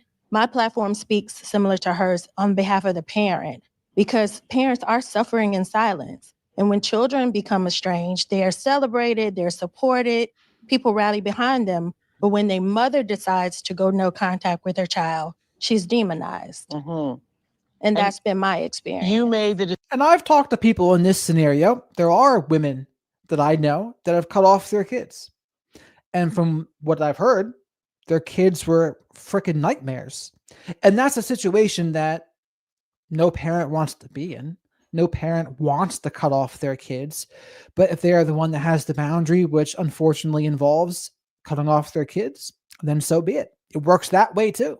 Works that way if you're cutting off your parents. It works that way if you're cutting off your kids. Now, I would also say, I mean, kids probably deserve the longest leash, I would say, right? I think that's a fair thing. But at the end of the day, if that's what you decide, that's what you decide. decision to go no contact. Why with your son? My son he's caused me verbal, emotional, physical trauma, and financial trauma for over 15 years now. And you just decided enough. 2 years ago, he threatened my husband and myself, and I made a conscious decision that was the last straw. And so that's the thing, right? Some kids have problems with drugs and alcohol. Some kids get involved in gangs and they become kind of awful people. So what is a parent supposed to do in those positions? Yeah, I think that's a case of tough love there, honestly. Like, you know what? We're not going to let you treat us however you want. So it's either you respect our boundaries and our rules, or see you later. I can't fault her for that. Yeah. Because he didn't get his way. He didn't get his way. Yeah. And has he respected the no contact? No. He has not. No, he has not. He sends threats that if we don't unblock him, he just threatened my husband yesterday as I got off a flight. Yeah. Saying if we don't unblock him, if I don't speak to him, he's going to do some harm to us. Wow. And so what does that sound like? It sounds like a narcissistic kid who's throwing a tantrum because he's lost control. So he's going to threaten his mother and his mother's husband. Very ridiculous of her son here, it sounds like. Provided, of course, she's telling the truth. It seems like she is. So that's been my experience. And parents don't go no contact for very small reasons. It takes a lot for a mother to make that conscious choice. And I've been experiencing this for over 15 years since his dad and I got a divorce and I got remarried 18 years ago. And you have a question? My question is, why are parents always demonized when they speak their truths or when they make a conscious decision to go no contact? The answer to that question is there's ignorance in the world and people speak before they understand the entire situation. That's really the answer. So they have this preconceived notion of they're probably seeing it through their own lens. So an example would be if someone has a narcissistic parent and then they hear her story, they're seeing her story through her lens or through their own lens. And that's just not accurate. You have to take each situation individually. If you do that and you hear out her story, you probably wouldn't be judging her for cutting off her son, considering what the son has done. But let's see what the professional says. But estranged children are celebrated and rallied behind. Good question. Who wants to answer that? If someone was coming in to see me as their therapist, I'm listening for what that person's experience is. And I have had parents come in whose children are asking for money, or they're making the parent feel morally obligated to give them exactly what they want. It's the emotional immaturity switched, okay? I mean, you don't have to be the parent or the adult child to be emotionally immature. And so whatever it is that is crossing the boundary of the relationship or the other person's right to their own life or to their right to say no, I mean, that has to be dealt with every time in order to keep your own stability and mental health. So I see it very much as going both ways. Whoever it is that's going across the boundary and saying, you have to give me what I need because I'm the most important person in the relationship here, in effect, whether that's parent or child, that has to be addressed. And so what she just said, I think she's talking to the woman in green here too. Because when you put it through that lens and through that woman's situation, the woman in green is doing that, putting her own needs first and foremost above all. So I doubt the woman in green, though, is listening to this with that in mind. But let's see. It's for your own mental health. I would add to that for a parent, when they're estranged, there's no upside to being an estranged parent. It's all downside. It's all heartbreak. It's all shame. It's all getting cut off from your grandchildren. It's all guilt. It's all sorrow. It's regret. Whereas when you're an adult child, you're not doing it unless you were in pain in the first place. I get that. But it's also wedded to our very powerful themes of identity and personal growth and personal happiness and protecting my mental health. And those are much more resonant themes in our culture. So they're much more likely to catch fire than, some parent is getting cut off.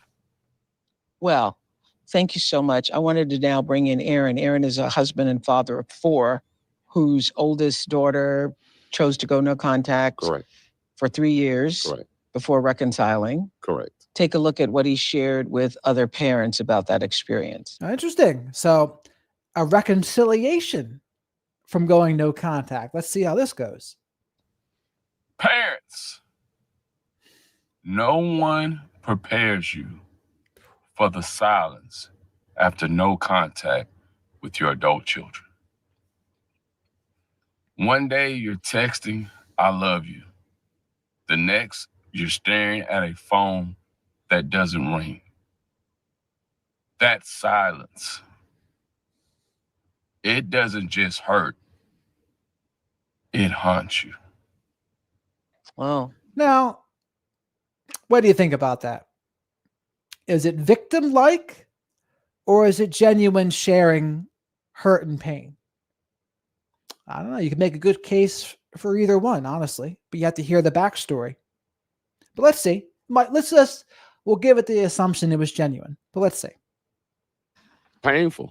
Painful. It's painful. It's very, very painful. So what's your story, Aaron? So my story was my daughter, I think it was around 2021, she decided to go no contact. That turned into 3 years of no contact. 3 years. And I'm going to be honest with you guys. I thought I was a great father. I really did. I thought I was a great father. I did the best that I could, provided her with everything, took care of her, just did everything I thought that I was supposed to. Yeah. But what she told me, and when we had the conversation, she said, Dad, you're a helicopter parent. I said, a helicopter parent? I didn't even know what that was. Again, I didn't know what that was. She told me I was a helicopter parent. And a helicopter parent is a parent that wants to fix everything. Mm-hmm. And then I started thinking about it. She was right. I was a helicopter parent. I was trying to fix everything. I was always doing too much. I was overstepping my boundaries. And I had what about that? That sounds like some accountability there. Very good. I'm very familiar with the helicopter parents as well. I didn't like them either. But it's a good sign. It's a good sign that he was able to admit that. Realize that and understand that. But weren't you doing that as a man, providing for his family, trying to protect his family, wanting the best for your children? You were not doing that because you were trying to inhibit her. You were doing that because you wanted the best for your children. Correct. Yes. But then she also told me I didn't listen. She wasn't wrong about that either. I don't listen. Okay. I'm hard-headed. Okay. You know what I mean? Yeah. So she wasn't wrong about that. But she told me. And so, honestly, if you want to reconcile, I think it's good to at least acknowledge your kids have a point. Right? And it sounds like that's what this guy has done here. And it's probably a good part of the reason why they did reconcile, honestly. She said, you're a helicopter parent. So is she having this conversation after the 3 years? Correct. Okay. After the 3 years. So for 3 years, she said nothing? Nothing. You thought everything was great? I thought everything was great. And then my wife reached out to her and she didn't respond to my wife. And my wife kept trying to reach out to her. Is your wife her mother? Her mother, correct. Okay. Yeah, she kept trying to reach out to her. And then we went through a situation where we started talking to her roommate, just trying to figure out what's going on. No contact, no communication, no nothing. Yeah. So then she needed some help, of course. So she calls me. Dad, can you help me? I'm enrolling in college again. Okay, cool. I was just happy to hear her voice. Yeah. So I haven't heard from her in so long. So she came over, we talked, and that's when she told me, she said, Dad, you're a helicopter parent. And I'm looking, and I'm gonna tell So you were something. willing to help her even though she hadn't spoken to you all these Oh years? yeah, that's my baby. Yeah, okay. Oh yeah. I got you. Okay. You know what I mean? I'm gonna help you as long as I'm living.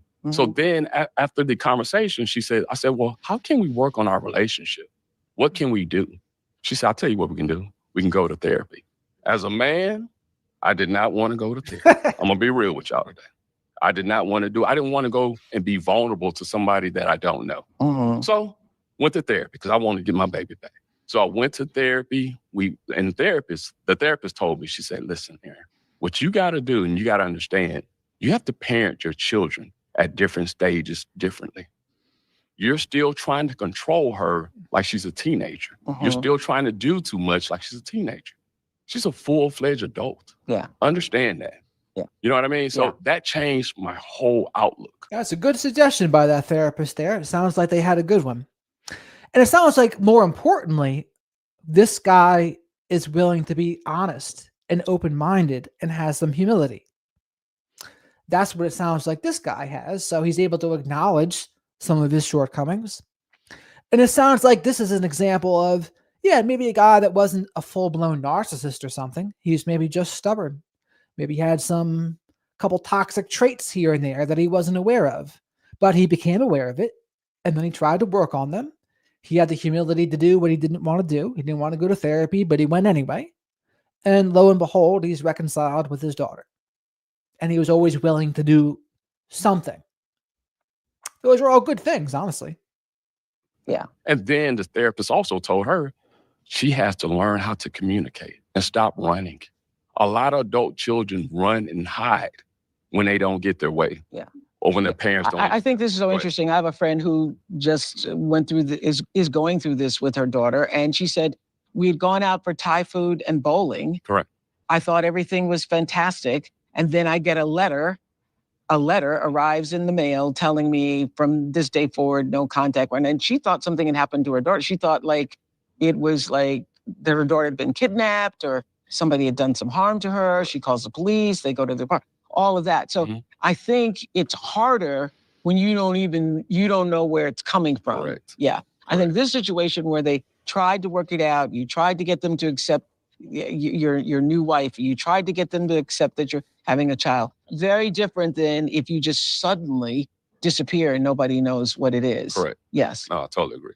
So another thing he mentioned, though, I think the therapist told his daughter it's not always good to run away instead of communicating.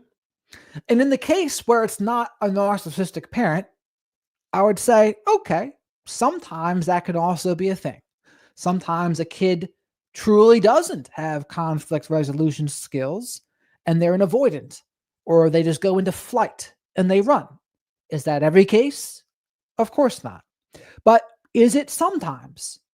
Yeah, I think that can be sometimes. And this sounds like a case where maybe there was a little bit of that. And maybe the only reason why she came back was she wanted money. Yeah, that there could be a point in that too. Yes. So the positive, our relationship now is phenomenal. We worked it out. We learned how to communicate. I backed up. So what I started doing now, and I'm gonna tell you parents out there, this is how you can help your situation. First thing first, stop overstepping boundaries. Stop overstepping boundaries. Just have a normal conversation with your adult child. You know, if they ask for any more information or if they need a question answered, answer that question. But stop overstepping boundaries. Amen to that. Stop overstepping boundaries. That's the message that woman in green needs, I would say. That's what I did. I changed my relationship. Yeah. We're so happy to hear that your story worked out, but I also can hear that every situation is different. Correct. I mean, in Kendall's situation where there is verbal and physical abuse, correct, No, Yeah, exactly. not tolerating that. And I agree with at what you all. said earlier too. In our generation, the way we grew up, Yeah. you know, you loved your parents no matter what. Yeah. They're not doing that no more. They're not doing that anymore. And now that you think about it, hey, you know, I can see some of these situations. I understand. Yeah, I know. Yeah. I mean, listen, I've been doing it so long that people were like severely abused physically, emotionally, and still felt like they had to, tolerate whatever from their parents. So I think some of it's good. Some of this being able to, I think, reaching a state where you're able to honor and protect your own emotional and mental health, that's a good thing. That means that we are evolving as human beings. Have we gone too far? That's the question. Well, what I'm hearing a little bit of is if someone isn't coming to me. So I don't even like that question by Oprah. Have we gone too far? It's way too general of a question because it really just depends. It depends on the situation. What is too far in one situation might not be enough in the other, and vice versa. So there's no such thing as a generalized too far. In some cases, maybe. In other cases, no. With an issue, it's very important to ask ourselves why. Do they not feel safe with me? Is there something maybe I've done in the past that has prohibited them from wanting to clear the air, talk about an issue with me? Sometimes we don't recognize that with ourselves. We think, oh, I'm just being a dad. I'm just being a mom. Yeah. But what's actually happening is you're overstepping their adult boundaries. But isn't it also true, though, that because Aaron and I were talking about being raised in a different time? And that's a good point by the other woman there. Sometimes they really are just overstepping their boundaries. And it sounds like a lot of them just don't have emotional intelligence. And when they don't have emotional and social intelligence, they're not socially calibrated. They do silly things. And I'm talking about the cases where they're not a full-blown narcissist here. But let's see what Oprah's rebuttal here is to this. Sounds like she's about to have a rebuttal.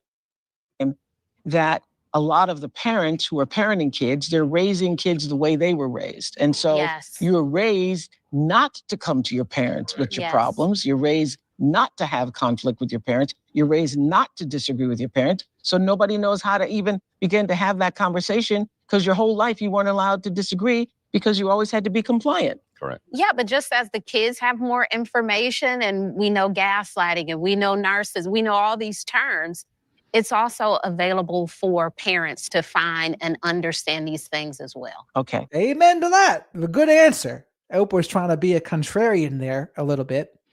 But it's kind of true that, definitely true in some households, they just didn't learn. The families that sweep problems under the rug, or the families that go the opposite direction, blow out fights. But there's a lot of families that do the sweeping problems under the rug routine, and they'd rather have dishonest harmony than honest conflict, and they don't know how to talk about things. They were never taught. They don't know how. So they'll do the 4 Fs, fight, flight, freeze, fawn, and there's no conflict resolution. That's a thing too. You want to say that? Yes, Dr. Gibson. Yeah. No, I was just going to say that you show the one thing that turns this thing around, and that's the willingness to self-reflect. That is the change agent. Because if you can't... she sounds like me. Reflect on your own behavior and say, gee, I wonder if there was something I did that may have contributed to this. A lot of times when people are scared and they're in fear of loss, their first reaction, of course, is to be defensive and to find all the reasons why they're not the bad guy, because that feels horrible. Which is what Dr. Coleman did when his daughter had the conversation. Anybody would do that because it's what we do. It's your natural reaction. Because it's like you've just been injured. Okay, your first reaction is going to be to clench and to defend. Okay, but nothing can change until you ask that question, which is, gee, I wonder if there was something that I did too. Once you do that, you begin to become more objective. Maybe one day, your favorite wizard of radical self-respect will be a guest on one of these Oprah-held shows. And I'll be giving my thoughts out there. I don't know, maybe it might be a setup if they have me on there. I don't know. You certainly become more receptive to your adult child. And that is the platform from which you can have a different relationship. So I just wanted to point that that is a hallmark of emotional maturity, that you can self-reflect and understand that you are not the most important person in the relationship. Aaron, you are the hallmark of emotional maturity. Very good. There you go. So you're saying the humility, right? Humility and self-reflection. Fantastic. Come on with it. Thank you for saying that. I Thank appreciate you, that. Aaron. I think that absolutely you would want to hear what your daughter had to say, that you would want to work it out and do that conflict resolution. Absolutely. The problem is that some of us have such a strong personality and such a strong way of engaging other people that it becomes a little intimidating. And we don't know we're doing it because this is our energy. Yeah. Okay. This is who we are. So one of the things we have to remember is that when you're trying to get someone to engage with you in conflict resolution, that you have to be aware that you may have more power than you actually think you do. And they may be backing up from that in a way that feels unnecessary to you. But to them, it may feel like, I can't stand my ground with this person. And if you feel like there's no hope of standing my ground, there's no hope of the conflict resolution. So I think we have to just be aware of how we come across with our energy. There's nothing wrong with it. There's nothing wrong with being a strong personality. Yeah. My sons communicate well with me. The problem is it's not all on my daughter. I'm not saying that, but she has cut her father off. She's cut other people off. When there's a conflict, I feel like she lacks those skills with anyone, not just me. Well, is it that she lacks the skills or that she lacks the feeling of personal power? That she could stand. Or lacks the feeling of emotional safety with her is probably more like what it is. Something, and this is definitely not a criticism, but I'm just going to say that, but because I said it's not a criticism, you're going to think it is a criticism. But I'm it's used just, to it. I take it all the time on TikTok. this is what I noticed that you said, and I just wanted to bring up this point from Dr. Coleman's book, that there are separate realities in every family. And for years, I've had multiple discussions with lots of families, and lots of parents say what you just said, Chris. They say, but my sons did this, and my other child did this, and my other. Everybody in the family, in the same family, you're doing the same thing with all the kids. They're all having a different experience. A very good point by Oprah there. Correct? Yeah, not only is it correct, but our children also they kind of come into the world with a certain temperament. If you've got, 3 kids, they might all have really different temperaments. Some might be really assertive, others might be really resilient, others might be really conflict avoidant, anxious, depressive. And, how they see us as parents is going to be reflected through that filter. So if you have a kid who's sort of prone to depression or anxiety, they're going to be much more reactive to you. They're going to be much more sensitive. And they're going to later say, well, you were emotionally abusive. You're going to be like, the hell I was, because you're not really reading the world from their perspective. And that's why I agree with what Lindsay's saying, that we need to sort of see it through their eyes, not through just our own eyes. The ability to take a step back and put yourself in someone else's shoes. What does that sound like? Sounds like empathy, compassion, even if it's just cognitive empathy, even just having the humility to do that. It shows at least not extreme self-centeredness to be able to think, okay, what's this other person going to think and feel when I do this? Or when I did that, what were they thinking and feeling? And honestly, that's something that a lot of people just never even ask themselves. Kids see. What the fuck was that? See their experience in the family. And I understand that. And like I said, I've never had the opportunity to talk. Like we didn't come from a family where we just fought and yelled. That wasn't our family, And in fact, a lot of things were shoved under a rug. And I have thought to myself, did I teach her how to communicate?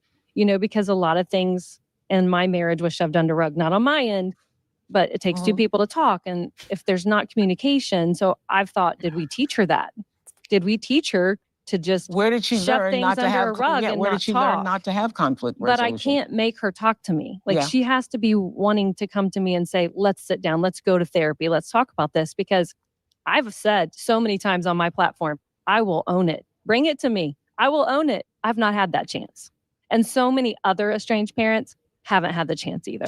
Does she know you want that chance? Yes, I'm sure she's seen my TikToks. So I'm sure she's seen my TikToks. It's like, I bet you it might even be news to her daughter that she's willing to own whatever bad behavior she thinks she might have had here. Somehow I doubt it. And somehow I doubt that her daughter would have the same telling of this story. There's probably a pretty big disconnect here. And again, I'm going to go over some of this woman's TikToks in the future, and we'll break it down.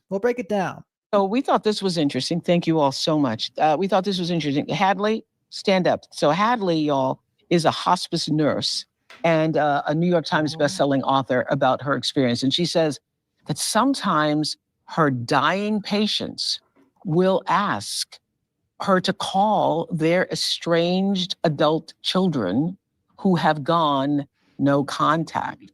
And when my team saw one of her videos, we, wanted her to join us in this conversation. Here's a quick look.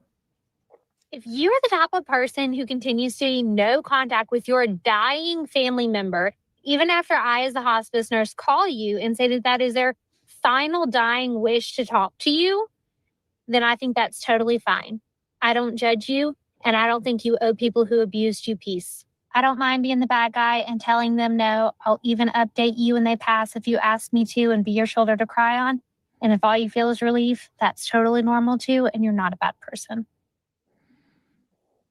When I first heard your story and I hadn't seen you on TikTok, I was like, wow. No, it's a fair thing to say, if you ask me.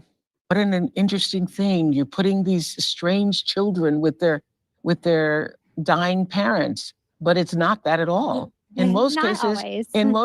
They don't, right? They say no. I don't want to see them.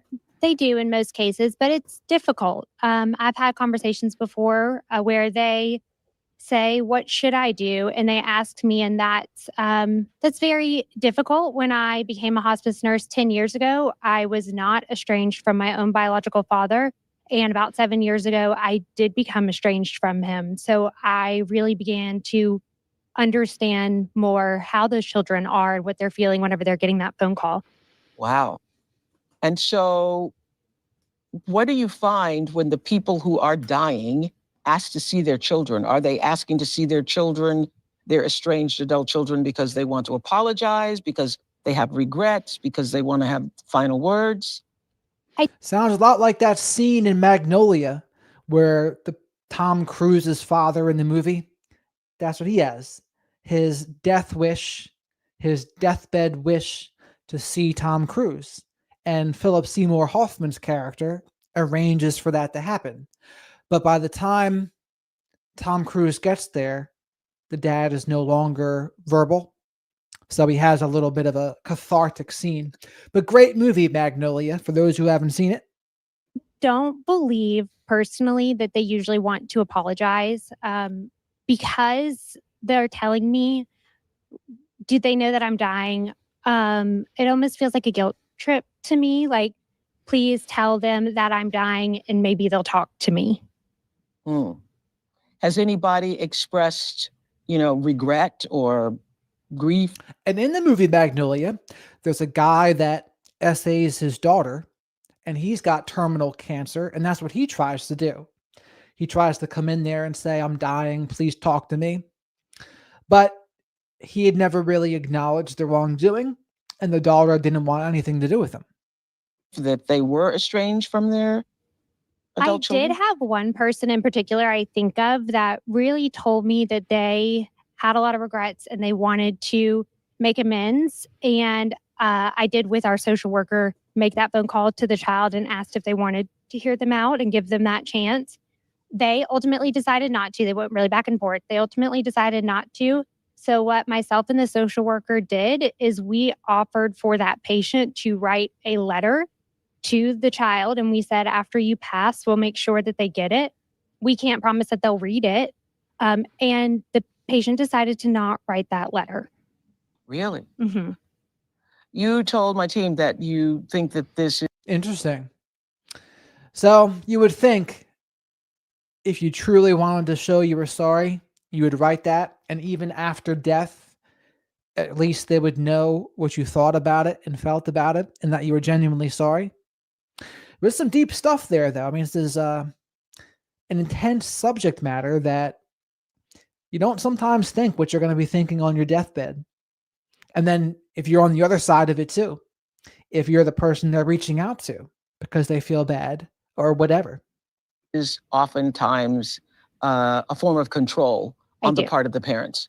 I do, yes. Yeah. Maybe. Well, first of all, what it takes to be a hospice nurse. Can we just give that a round of Thank applause? you. Thank you. That is the Lord's work you are doing for sure. And do you find that when you're asked to reach out to these estranged children, adult children, that the adult children appreciate being reached out to or not? Not always. I think that sometimes they have no idea that anything about their parent at all. And I'm usually making these at like 11 a.m. on a Tuesday, and they're in the middle of a work day, and I think it's very jarring, understandably. Yeah, right. And how long have people been estranged from their children? I think the most I've seen has been like 20, 30 years. Yeah. Well, I can understand it's been 20 years. Yeah, Yeah. to get that phone call on a Tuesday while you're working. Yeah. Yeah. Hard. And then A big thing. 20 years and then that phone call. Hey, your mom or dad's in hospice and they want to talk to you.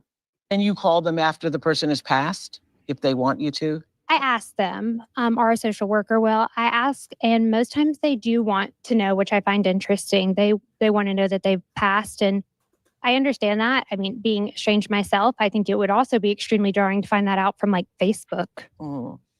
Yeah. So you said you now are estranged from your biological father. Yes. Why? Can we ask? I say it's a million cuts that bled me dry. And I could give you one reason, but I think that it wouldn't reflect the entirety of the situation. And I think that someone would judge that one situation and say that wasn't enough of a reason.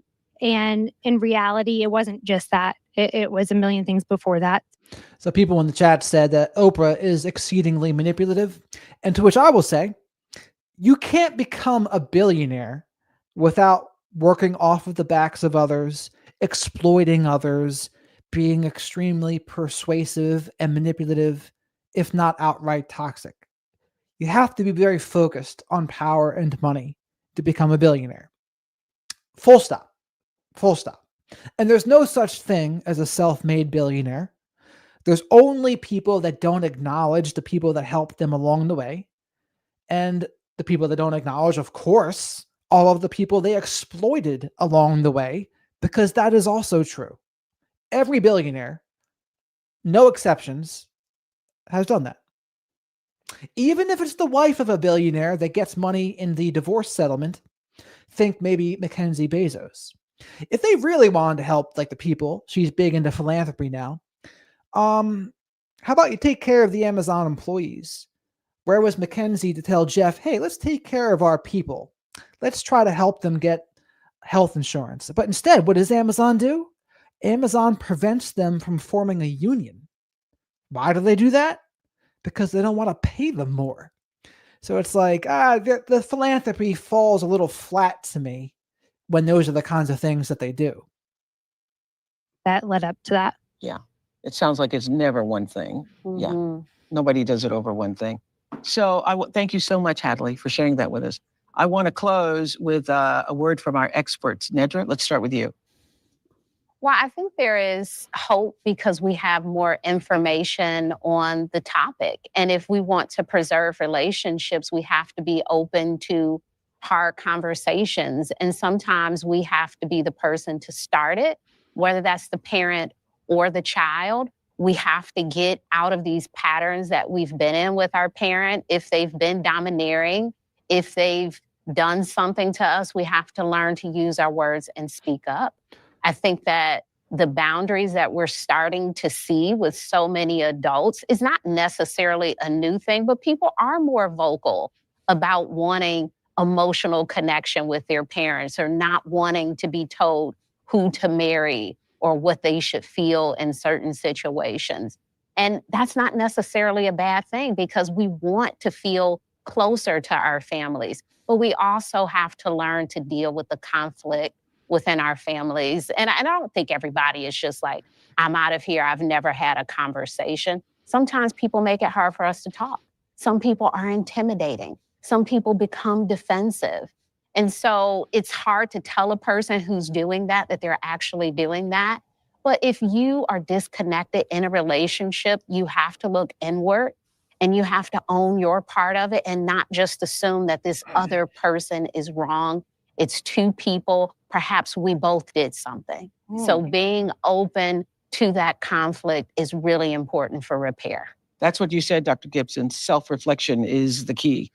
Yeah, I mean, it's the key for any relationship to have things get better. But I just wanted to mention that, societally and culturally, what we're all up against is that everybody has tremendous stress in dealing with a very complex world now. I mean, this is not the world of 30 years ago, even. The things that adult children are having to think about, weigh, succeed in are very different. And it's very, very stressful. We don't have the energy to put into relationships where someone is going to be continually pushing back and making us feel that what is going on inside us is not valid or is not true in some way. This old way of the respect for the role itself, I think, for the role of the parent or the authority figure. Honor thy father and thy mother. Yes, exactly. Yes, it says honor them. It doesn't say obey them, agree with them, do whatever they say, make them the most important person in the relationship. So, seeing through the religious coercive control there is what that is. Very good point by her. those days of the role trumping everything else are gone.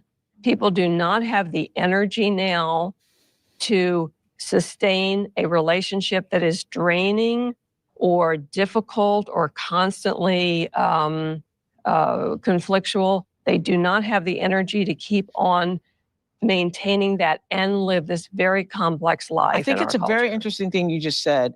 The days of the role being the almighty in the relationship, because it's not about the role, it really is about the relationship. And that's what's happening to these poor parents, because they're thinking that there is some security there for them in the role. Okay. Yes. But what has happened is that, and that's what people mean when they say, "Oh, she's your only mother. That's your only one." They're talking about the role. You actually haven't had a relationship with a mother who mothered you. Yeah, it shifts. The poor parents, she says. I don't like that framing per se, but From the role to relationship skills and to empathy and to understanding the other person's subjective experience. There has been a ground shift in that. That's not going to go backwards. People are not going to become less aware and less conscious of their own inner experience. The ship has sailed. And so we have to find ways of understanding that our kids are stressed, they're exhausted in this very complex society. They don't have a lot of extra energy to work stuff out with you. And so you have to, if you want to get along or regain the relationship, you have to treat them like a treasured friend. Like, how would you keep a friend that you wanted to keep? A cherished person. That's how you have to treat them, because they're exhausted. That's a good suggestion. Treat them like the way you would a treasured friend. Well said. Have to improve the relationship skills. Yes. Thank you. That's what I'm trying to say. That the relationship skills have to take the place. You have to do that and not use the "I'm your mother, I'm your father," and so automatically you should give me whatever. Yes, exactly. But they call that role entitlement. That's what that is called. When you say, "I'm your mother, I'm your father, of course I can do this. Of course I don't have to listen to your boundaries. Of course I can just come over unannounced. I'm your mom, I'm your dad, I'm your grandmom." It's called role entitlement. But see, nobody comes along and tells the parent, you have to undergo this shift. And you have to understand now that it's going to be the quality of the relationship and the empathy that's going to count. Nobody told them that. Everybody's being caught unaware by that. Well, I agree with all that. Are they truly being caught unaware by that? Isn't that just really about being a human? No one told me I have to have empathy. It's like, what? But I know there's a but coming. Yeah. But I would add that, the Surgeon General recently came out and added parenting as one of the risks of adulthood currently. And parents are under enormous pressure, including parents of adult children, in part because the criteria of what constitutes good parenting has gone through the roof. I mean, it's what I call the soulmate parent. You're not only supposed to be, get your kids out of the house and independent, you're also supposed to be sensitive and empathic and psychological, and a coach and a learning disability specialist and a psychiatrist. And that's a lot of pressure on parents. And then later, your adult child might estrange you because you didn't do one of those things. I mean, I'll see letters from adult children saying, well, you didn't see that I was depressed when I was young and get me help, so I don't owe you a relationship. I'm like, well, your parent isn't a damn psychiatrist. I mean, they didn't know that you were depressed. And to cut off a parent for that reason, to me, that just seems wrong. Okay, now finals. Now, the one thing I'll say about it is, this guy's business is helping the estranged parents. So he has to talk about it from that lens and give the estranged parents a more charitable view.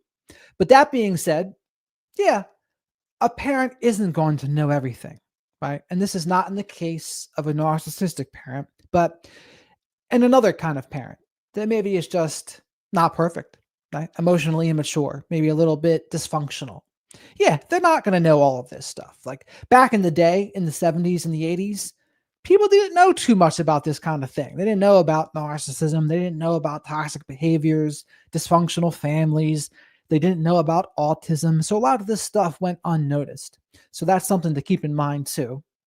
But again, that's different. That's a different issue than a narcissistic parent. Final comment, two things. One is I have close family who are in recovery, and I've learned a lot from the fourth step, which is that you make a fearless and searching moral inventory of yourself. And this is similar to what Lindsay and Nedra are saying. You make a serious and searching moral inventory of your own character flaws, because we all have them. Y'all have them. We have. And that's what AA and NA tells you to do. I did a searching and fearless moral inventory of ourselves. Step 4. So one of the reasons that 12-step programs can help people with their self-awareness and self-reflection. Have them as parents. Everybody has character flaws. And what I often tell parents is, it's about humility. It's not about humiliation. Because parents don't really necessarily want to write that estranged letter. It's probably hard for you to hear what your daughter had to say. It was hard for me to hear what my daughter had to say and to really open myself up and be vulnerable. But I think what we're all saying is nothing's going to happen unless we can do that, unless we can sort of see our own character flaws. But I think adult children also, you have to see the ways that you push your parent away, or you don't give them credit for the things that they did, or you don't recognize that they might have grown up in a culture that, wasn't so psychological, wasn't so emotional and sensitive, and love them anyway. See that their efforts were still loving. And so those are my final words. Okay. I thank you, all of you, for being a part of this conversation. And for all of you who were thinking, oh, you were alone, well, there's rules of estrangement, there's adult children of emotionally immature parents, and drama-free. People are writing about it, and now we're all talking about it. And hopefully this has been eye-opening. Perhaps 3 people I should invite on the show. How about it? Wouldn't that be very interesting? I probably should. And I think I could probably get them. For many of you, particularly those of you who are going through it. Thank you so much for joining us. Go well, and we'll meet up again next week. All right. That's enough of that. But I thought I'd throw my 2 cents out there because Josh from the interview that I posted today, we talked about that a little bit. And I wish I would have watched that actually before my talk with him. But I'm glad we went over it here. I have some other announcements coming up. Next Tuesday, interviewing someone that is a little bit different. He talks about different kinds of things, might be some current events, some self-help guru stuff. He has some thoughts about vaccines. It could be controversial / interesting. And then the thing that most of you would really like, 2 weeks from now, Dr. Salerno is going to be joining me and Christian John. So Christian, Dr. Salerno, and I are going to have a discussion December 19th. So that should be pretty interesting, that discussion that we have. I've been inviting my friend on from the Middle East. She's got a book out called Unbind Me. That could be interesting too. Got to try to get Marcella back on here. She was supposed to come on, but things have fallen through. She's a busy panda now. She's a popular girl. She's a popular girl on the IG. Blew by me in followers. She has 212,000 people following her now on Instagram. So, but hopefully she's not too special now for me. Well, but she'll come on. I'll get her on here. But yeah, Christian and Dr. Salerno should be interesting because I think it'll be more like what people wish Dr. Eatonson versus Dr. Salerno was. Not that it's going to be a debate, but depending on how Christian handles it. Like, I don't know. We'll see. We'll see how it goes. It should be interesting.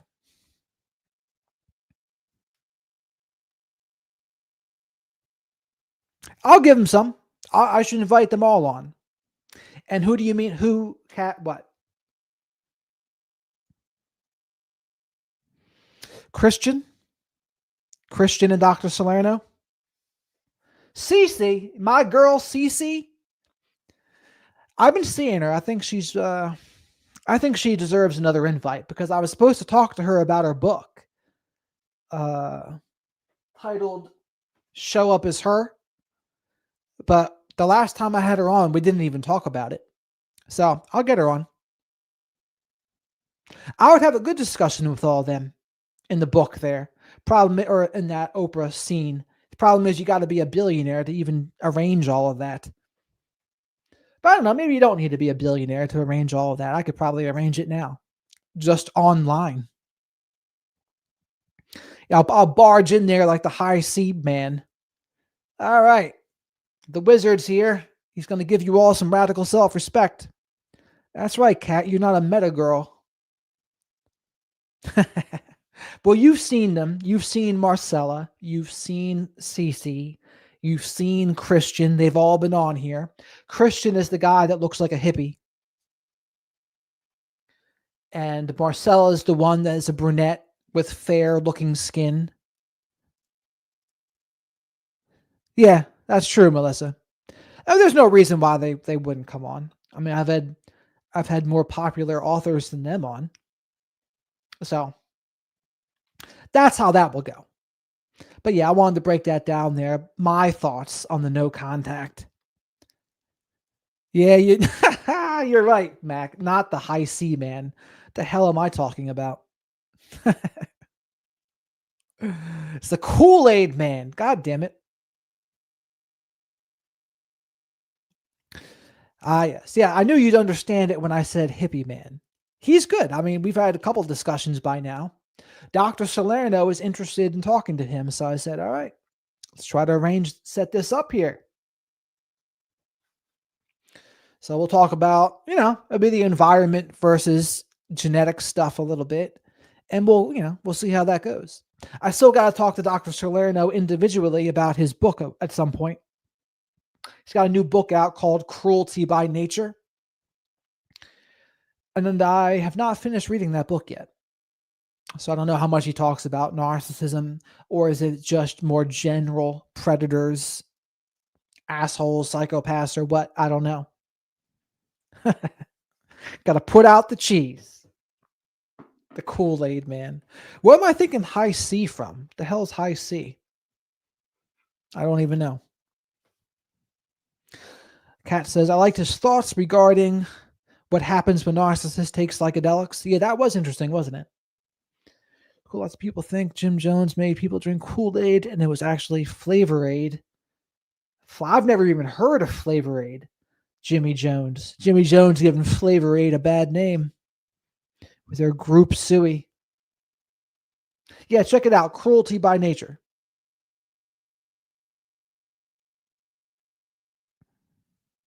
Yeah. I mean, she works with him. She works with him a lot. They do those workshops. So, I mean, he's pumping out the books, Dr. Solano. He's got Traumatic Cognitive Dissonance, The Nature and Nurture of Narcissism, and now Cruelty by Nature. But he also has several before this, too. Fit for Duty. That was a book that was mandatory for all cops. He's got a mindset book, a couple others, but he's wrote a lot. Spoiler alert, Knox become even more of an asshole. Yeah. Well, their grandiose false self becomes even stronger. And I've seen narcissists I know take psychedelics, ayahuasca, Molly, ketamine, shrooms. Didn't change a damn thing. They're still the same old asshole they always were. That's what I've seen. Now, like I say, is it what I think psychedelics could do if someone's immature, maybe a little dysfunctional or toxic, it can give them the insight of self-reflection, maybe, in that case. And then if they follow through, maybe they can change. But any insights without follow-through are going to get you nowhere. Remember that. So that's the thing I see people say, oh, take a psychedelic, it'll change their life. Or take shrooms, it'll destroy you. And you'll have an ego death. And it's like, as someone who's done psychedelics, that's not how it works one bit. My friend group of people that did psychedelics all the time didn't really change a damn thing about any of us. Didn't change a damn thing. Made you think differently, I guess, about some things, but in terms of actions, not really. Yes, narcissists do need exorcists, that's for sure. I can now a-hole most a-holes. Maybe I should be a giant a-hole to y'all's narcs parents. Hey, sometimes they need that. Sometimes it's the only thing they'll pay attention to. Psychedelics, just more demons added to the narc, in my opinion. Yeah, could be. Yeah, I would consider acid a psychedelic, Jolly, for sure. Acid, shrooms, ayahuasca, peyote, a few others. Those are the psychedelics. Thank you, sir. Got the ears lowered today. George, his powers of observation continue to serve him well. Feel the biggest hurdle regarding narcs having any chance at changing is their enabling toxic circle, normally their family. Yeah, that can be a part of it. But any change, someone's going to have to put their foot down, no matter what. Whether we're the person being abused or whether you're in a family of narcissists, someone's got to put their foot down. Someone's got to take that initiation and take that step to change. Even a traumatic brain injury didn't change the narcissist I once knew. Yeah, if anything, that'd probably make them worse. Because a traumatic brain injury can mimic what happens to what happens in the brain of a narcissist. It can impair their empathy. Ooh. Never even weed, cat? Oh my lord. A novice. Innocent. Very innocent. Hopefully not the homicidal daughter, Jolly. That would not be a good combination. For anyone to changing requires being humble and submissive to God. As long as they're truly humble. I put my foot down with my ex by calling CPS on him twice for his drug use and endangerment of his child. His toxic ex-wife and family scrambled to cover things up, and he hasn't changed. Yeah, no good. No good. I never did any drugs and never even had a beer until I was 26. Never had more than 2 beers at once. Ah, very saintly of you. Maybe yours truly. I've just been out of control in comparison. Not too good, Jolly. You got to watch out for that. Dangerous. Got to make sure you stay safe, Jolly. That's not good. Not good. Yes. Narcissists and humility are polar opposites, I would say. They are antonyms, to use a vocabulary word. Because what will narcissists not be? Authentic, genuine, humble. Yes, Jolly. It's important. It's important because no one wants to be in that situation either, right? And that's why, like you, Jolly, you would be in that group talking about your daughter, right? And then that's why it's important to not judge the situation until you hear it. Then you can actually give some intelligent thoughts on the matter. Not to be a saint, I grew up with brothers that showed me what not to do by doing things in excess. Yes, that's what I tell myself that I did for my little siblings. The pride before the fall. Yeah, that makes sense too. But all right, everybody. Before I roll here as well, but Kat says, Kat, what time is it where you are, by the way? Are you a vampire? It's got to be like 5:30 where you are. Maybe 6:30? I have OCD, so I have been tempted to smoke weed, but always worried it could give me more anxiety. And seeing how my ex has lost his marble smoking weed and taking psychedelics, I am anti-drugs. I'll say this. Being anti-drug has never hurt anyone, I would say. Yeah, I was going to say, you're more of a vampire than I am even. That's wild. But I have gotten a list of like people to talk to and videos to break down. So Dr. Romney was just on Lewis Howes. Another person was talking to me about the frick's his name. Peter something or other. Not Peter Salerno, but someone that said that narcissism is caused by trauma. I could look it up here.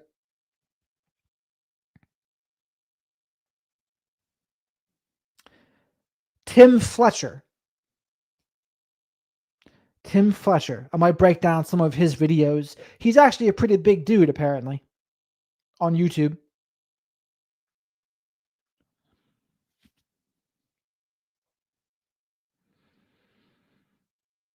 All right. Nothing wrong with CBD, Cat. Nothing wrong with that. You got it, Jolly. You got it. And let me know other topics. I'm trying to... In some ways, I feel like I've talked about so many things already. And it's like, what do you all want a review of?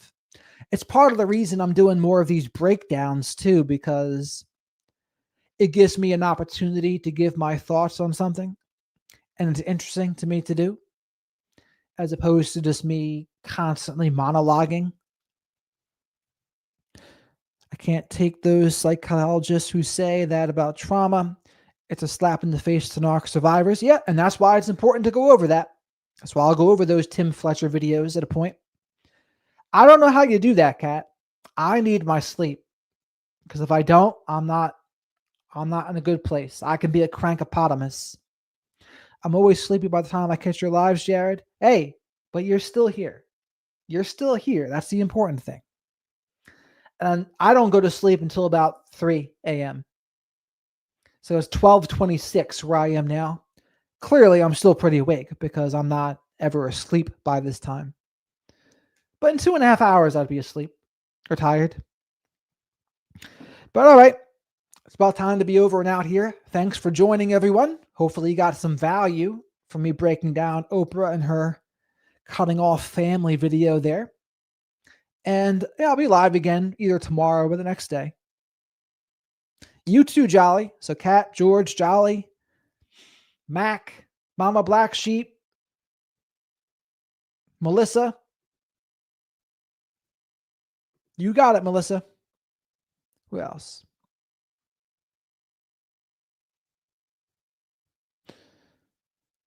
Arwin. Thanks for joining us here, Arwin, as well. And what was the name with the H?